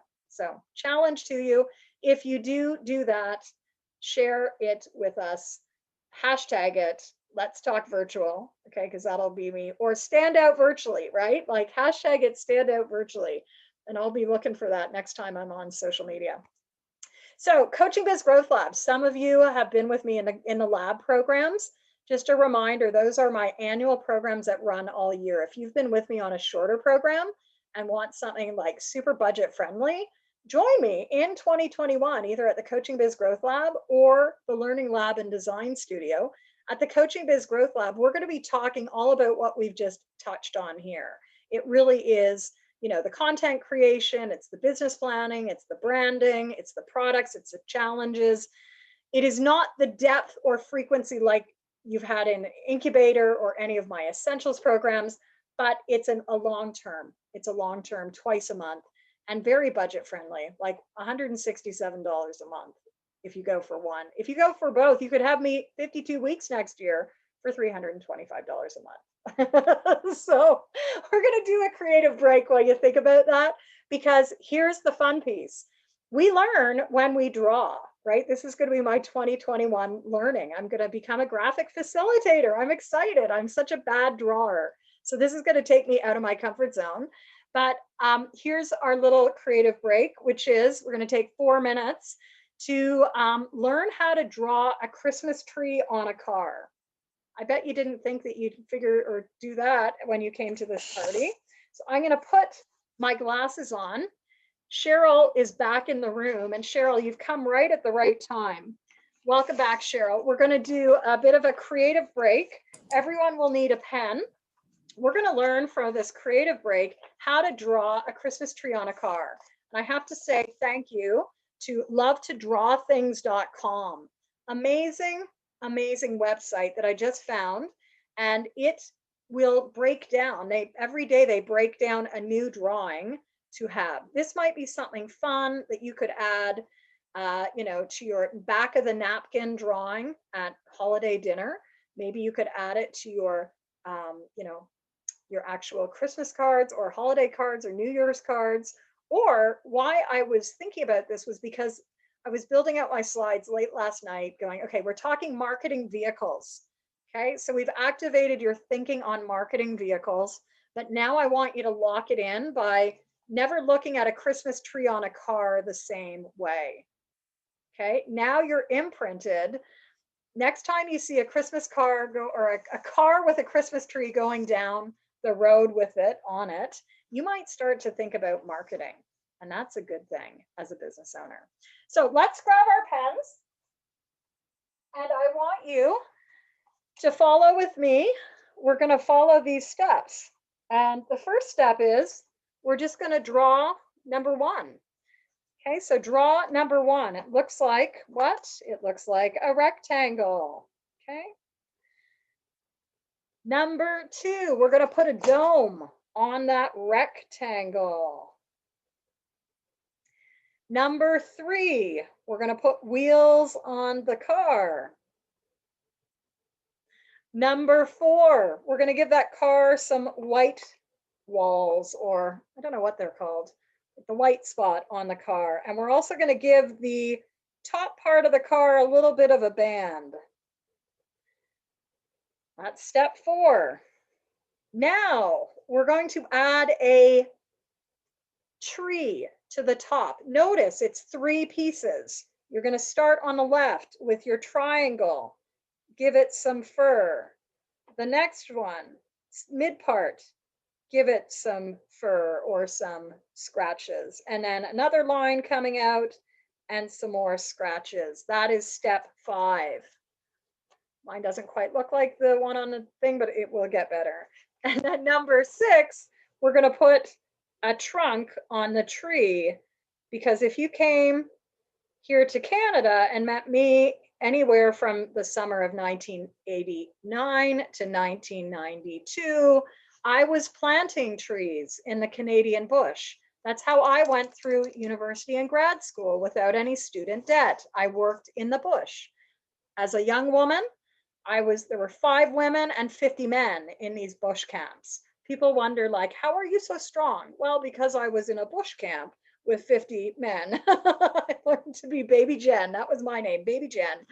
So we've got now the tree on the car. Maybe it's one of the ones I planted 40 years ago, 30 years ago. And now we're just going to put the windows on the car so that you can roll down the road with your windows open in case you need to air out your car, that you have your tree in the snow, and you can paint this afterwards. So I'd like to just stop my share. I'm going to not end the meeting, but I'm going to actually stop the share. I'd love for you to just show all of us, what does your drawing look like? Put it up. I'm going to take a photo of this, a screenshot, and then we can show our magic work that happened in just a minute. So hold it up. Just keep holding it up. And you know what? I'm going to take it on my phone so that I can actually see it, because I can't get to that screen. Keep holding. Ooh, look at the artists in the house. All right. Fantastic. So check out that website. I think it's a really cool website, and hope that was just a bit of a creative break. And yes, Michelle, I'm so glad you brought the digital version. Can you tell us, Michelle, where you got your antlers? Because they're not physical ones. Where did you get your digital antlers? Yeah, so it's a Zoom thing. If you go down to your video and go to the video settings and click on background and filters, and then over to video filters, you can find a whole treasure of fun ones that you can play with. But run that again, because I know the first time you showed me this, I was like, wow. Okay, yeah. so where do we go? We go to the bottom of the corner. Yeah, where the little video camera is in your Zoom, and hit the little toggle and video settings. Then once you go there, find background and filters. There you go. Some people are finding it. And then under there, click on video filters. I don't have any at all. Some people, I don't know if it's the type of computer that you have, maybe, that it's not coming, or need to update Zoom. Love it. So much fun. So try it out. You can put lipstick on too. There's a lipstick function as well under that for those that don't like to wear makeup but feel that maybe they should have some lipstick on. Lovely, Paola. That matches Kathy's lion, right? So I hope that that's been fun, something new, something learning, and yeah, you can play around with that. You can spend some time with your folks on that. I'm going to head back into our slide deck. Thank you again, PlanDoTrack Facilitators. Save the date if you're with me in any of the lab programs in also in the incubator or a mastermind. I haven't even talked today about the new mastermind I'm going to be launching in 2021, which is actually going to be a 6-month mastermind. If you've enjoyed our time together today, I'm going to be hosting 2 2-hour masterminds every month. Along with, you get a seat at either 60-day Coaching Business Builder or into the incubator again to take up your skills. So I'll send more info if anyone's interested. It's Amplify. It's called the Amplify Virtually Mastermind. We'll come back to this. This is what it looks like. So I'm really excited. It's like amplify. And it's not just about standing out. It's about like amplify. So I won't take the time to selfishly go through like all the elements of this logo, other than to say, many of you know, the wonderful years that I lived and worked out of the Caribbean. Part of my family is still in the Caribbean. We always have heated debate in my family around, do we stay in Canada? Do we go back to the Caribbean? For now, we of course are here because our son is not yet off at university, but I'm intentionally putting out the crystal blue waters of the Caribbean into this brand and hope that in 3 years, I will be back in that space. The speech bubble represents, of course, all these brands of like, come, let's amplify discussion and be together in dialogue. And that's really going to be like a deep dive into, you know, helping you grow as a professional, helping you amplify your message, your business, your products and services, your offers, as well as the community and your connections. So if you're interested in learning more, there's a brochure, and let's set up a call to discuss. For now, though, I want to take us into the now what, right? Like today, there's been great learning. There's been fun. We've got unicorn hats on. I like yours, Luisa.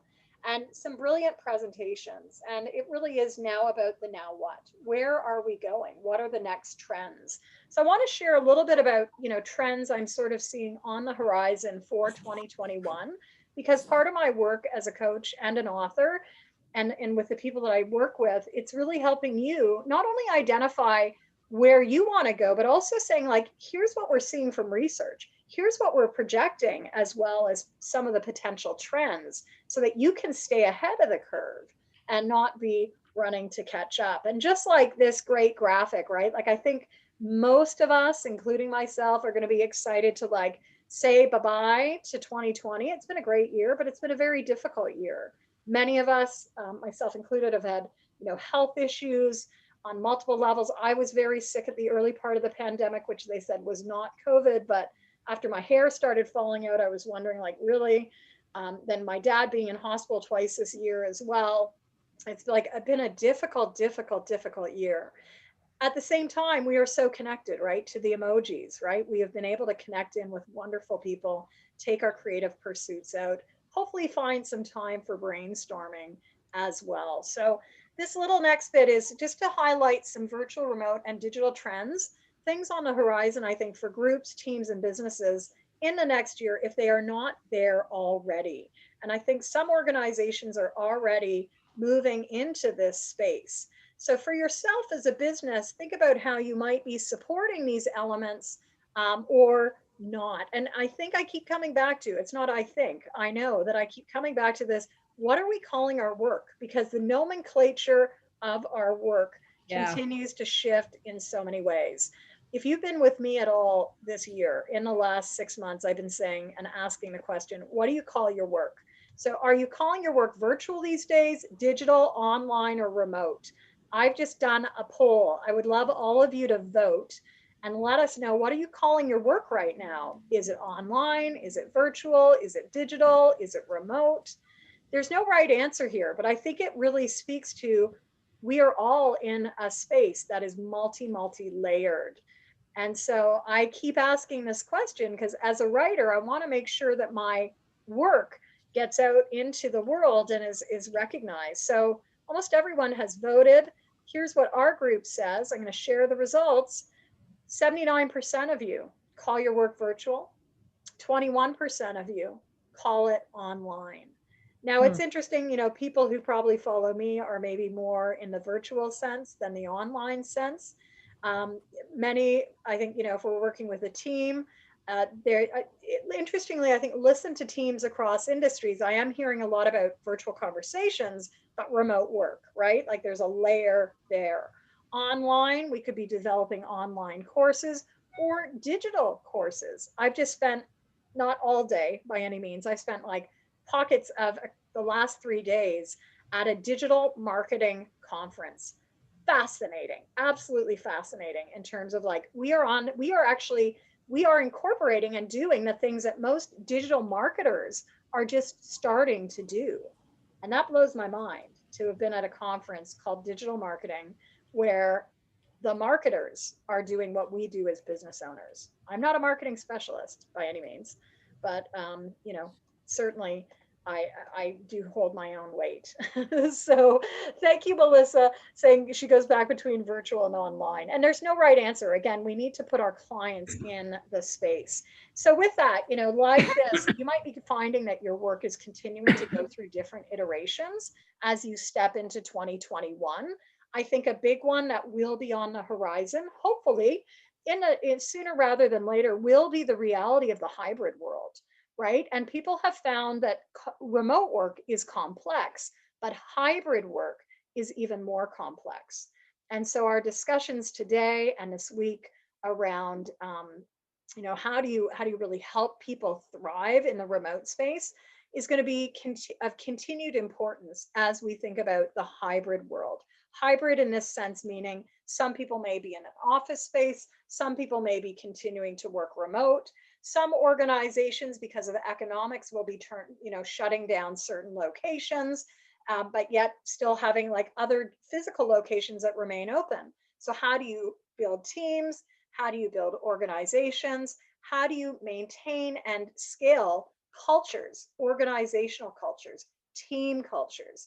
So I think we have some really exciting times ahead in the space of not just online, digital, virtual, remote, but also hybrid.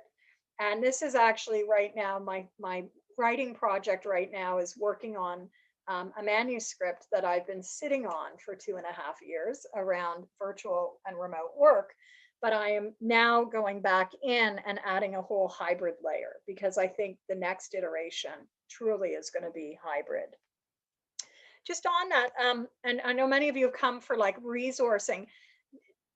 In chat, share with us, like, where are you going for good resources around virtual remote work? Are you turning to HBR?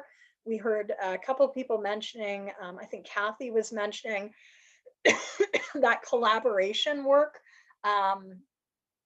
the challenges with it over collaboration, which I think she had mentioned MIT. It would be great to just share any good resources that you're dipping into in terms of remote work. For Michelle Mullins and I at the Remote Pathways podcast, as podcasters, we're you know, I won't call it selfish because we work hard to be podcasters, but we're really able to listen into a lot of very interesting conversations. And a few weeks ago, I was at a conference. We were the community sponsors at the world's largest remote work conference. Fascinating to really just be hearing the dialogue, which is very aligned with what we've been talking about right now. But one of the things that is key is there's a paucity, there's a lack of good resourcing. So does anyone have any good resources that they'd be willing to share in chat? And if not, I'm taking that as a validation that, you know what, there aren't a lot of good resource bases. It's not under one umbrella. It's sort of very diffuse in the world.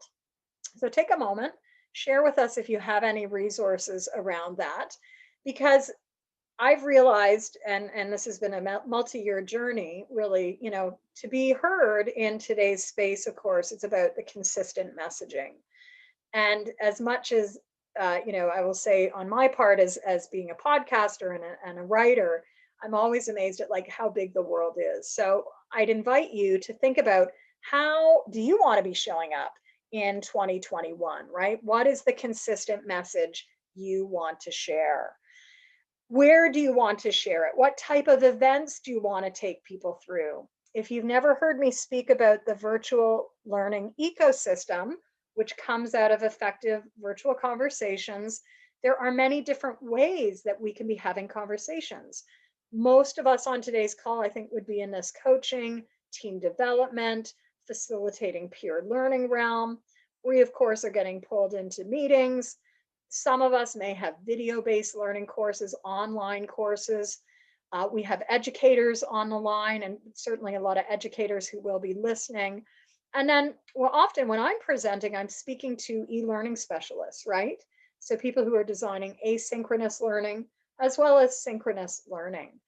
Regardless of where we play on this stage, I think the competitive advantage we bring as coaches is people are hungry for live virtual events, like we've done today. Come, have an experience. We didn't do as much breakout work as probably, you know, would be great for all of us, but, you know, a live event where you can not just listen in, but you can listen in after if you can't make it. So think about what was going to help you expand out.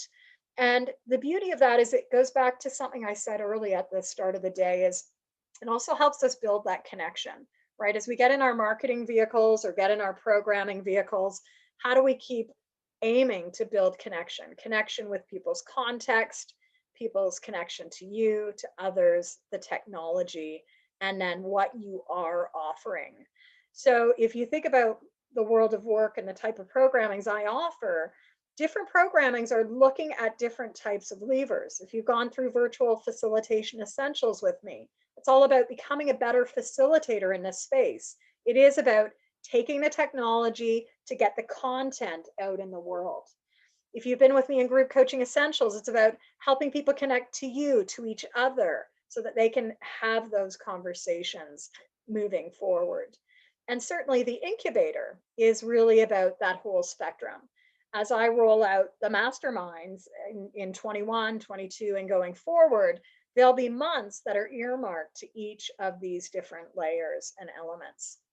So we're going to do a bit of vision casting. If you were with me a few weeks ago, we did a microbite around this. I want to do a second microbite because for many, this is the last day that you might be in the office. So I want you to just think about your world right now. And as we step into 2021, What are the major pieces of work you want to focus on? Take a minute, grab a piece of paper or keep writing. Let's take a minute of what are the pieces of your work that you want to be focusing on in 2021.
Okay, we're going to move to the next question.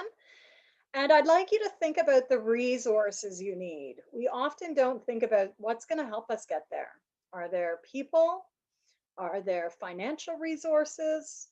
Are there other resources that are going to help you get there?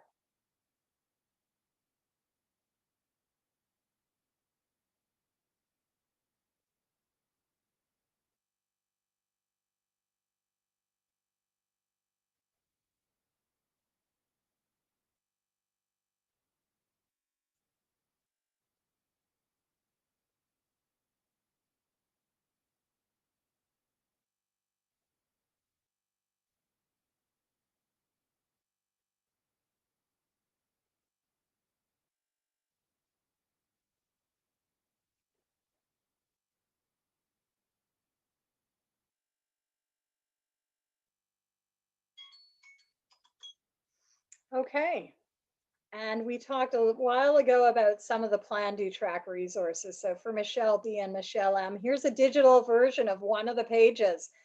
Annual vision. It's a really powerful, it's really powerful not just to set our vision, but also to start bucketing it down into different areas. So I want to give us just 2 minutes right now for you to maybe zoom into a couple of these 8 buckets that you see here. There's really only 6 on the page. Financially, like what are your goals for 2021?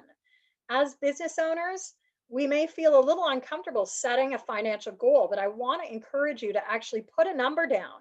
Maybe even like challenge yourself to amplify what that number is. How about clients? How many people do you want to work with? How many individuals? How many groups? How many teams? How many organizations? And what about programs or products? Maybe you want to bring something new out into the world. What is that product or program goal? We're going to start with the first 3. So we'll take a minute to just do the first 3 buckets.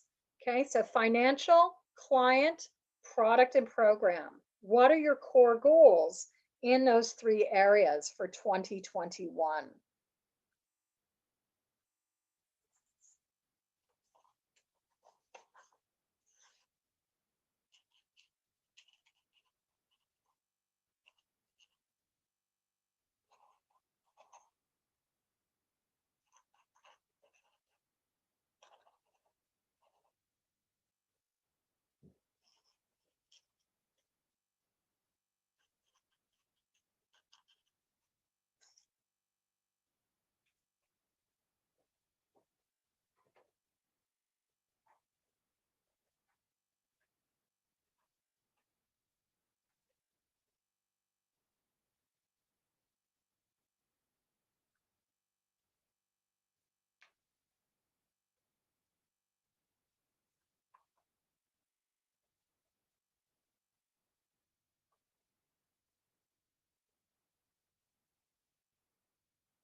Okay, we're going to go to the last three. Lifestyle and health goals. We are only as good as our engine is. I say that as someone who has faced significant health challenges at different stages of my career, from vision loss to other. I think part of it was not being balanced with lifestyle and health. So what are your goals around that? What are your marketing goals? We talked earlier, is there a vehicle? Is there something you want to do consistently? And finally, what are the projects you want to engage with? Let's take 2 more minutes to give you some thinking time on these.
About 30 more seconds.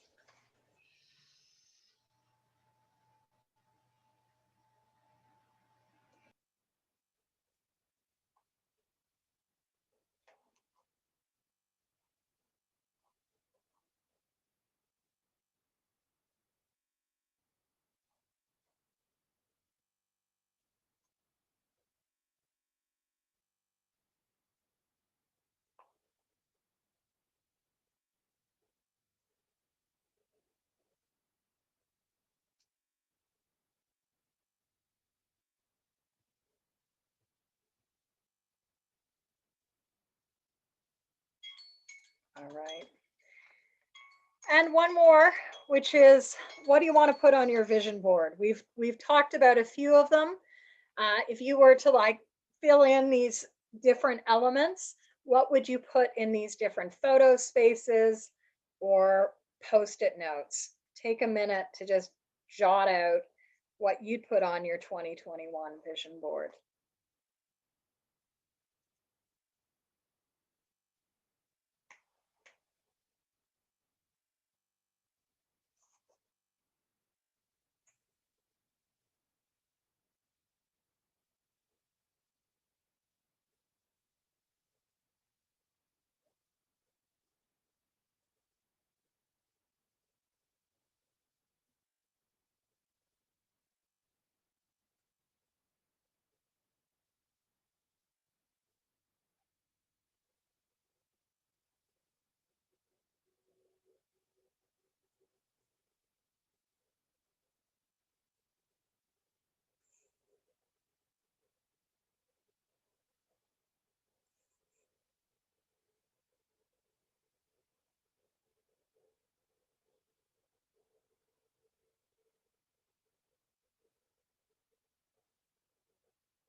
All right, well, we're almost coming to the top of the hour.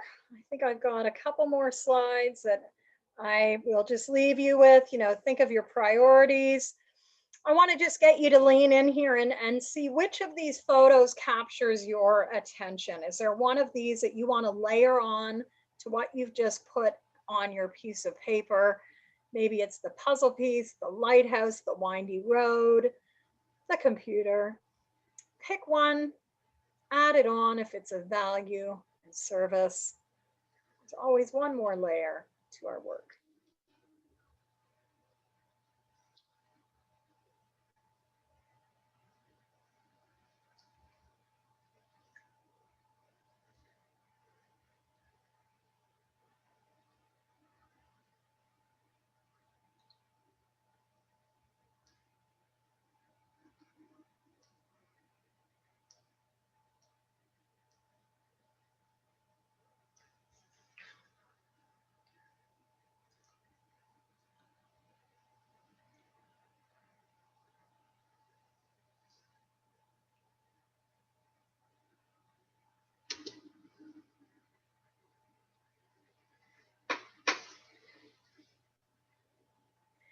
I want to say a big thank you for those that have been here. I know many have to run to their next call.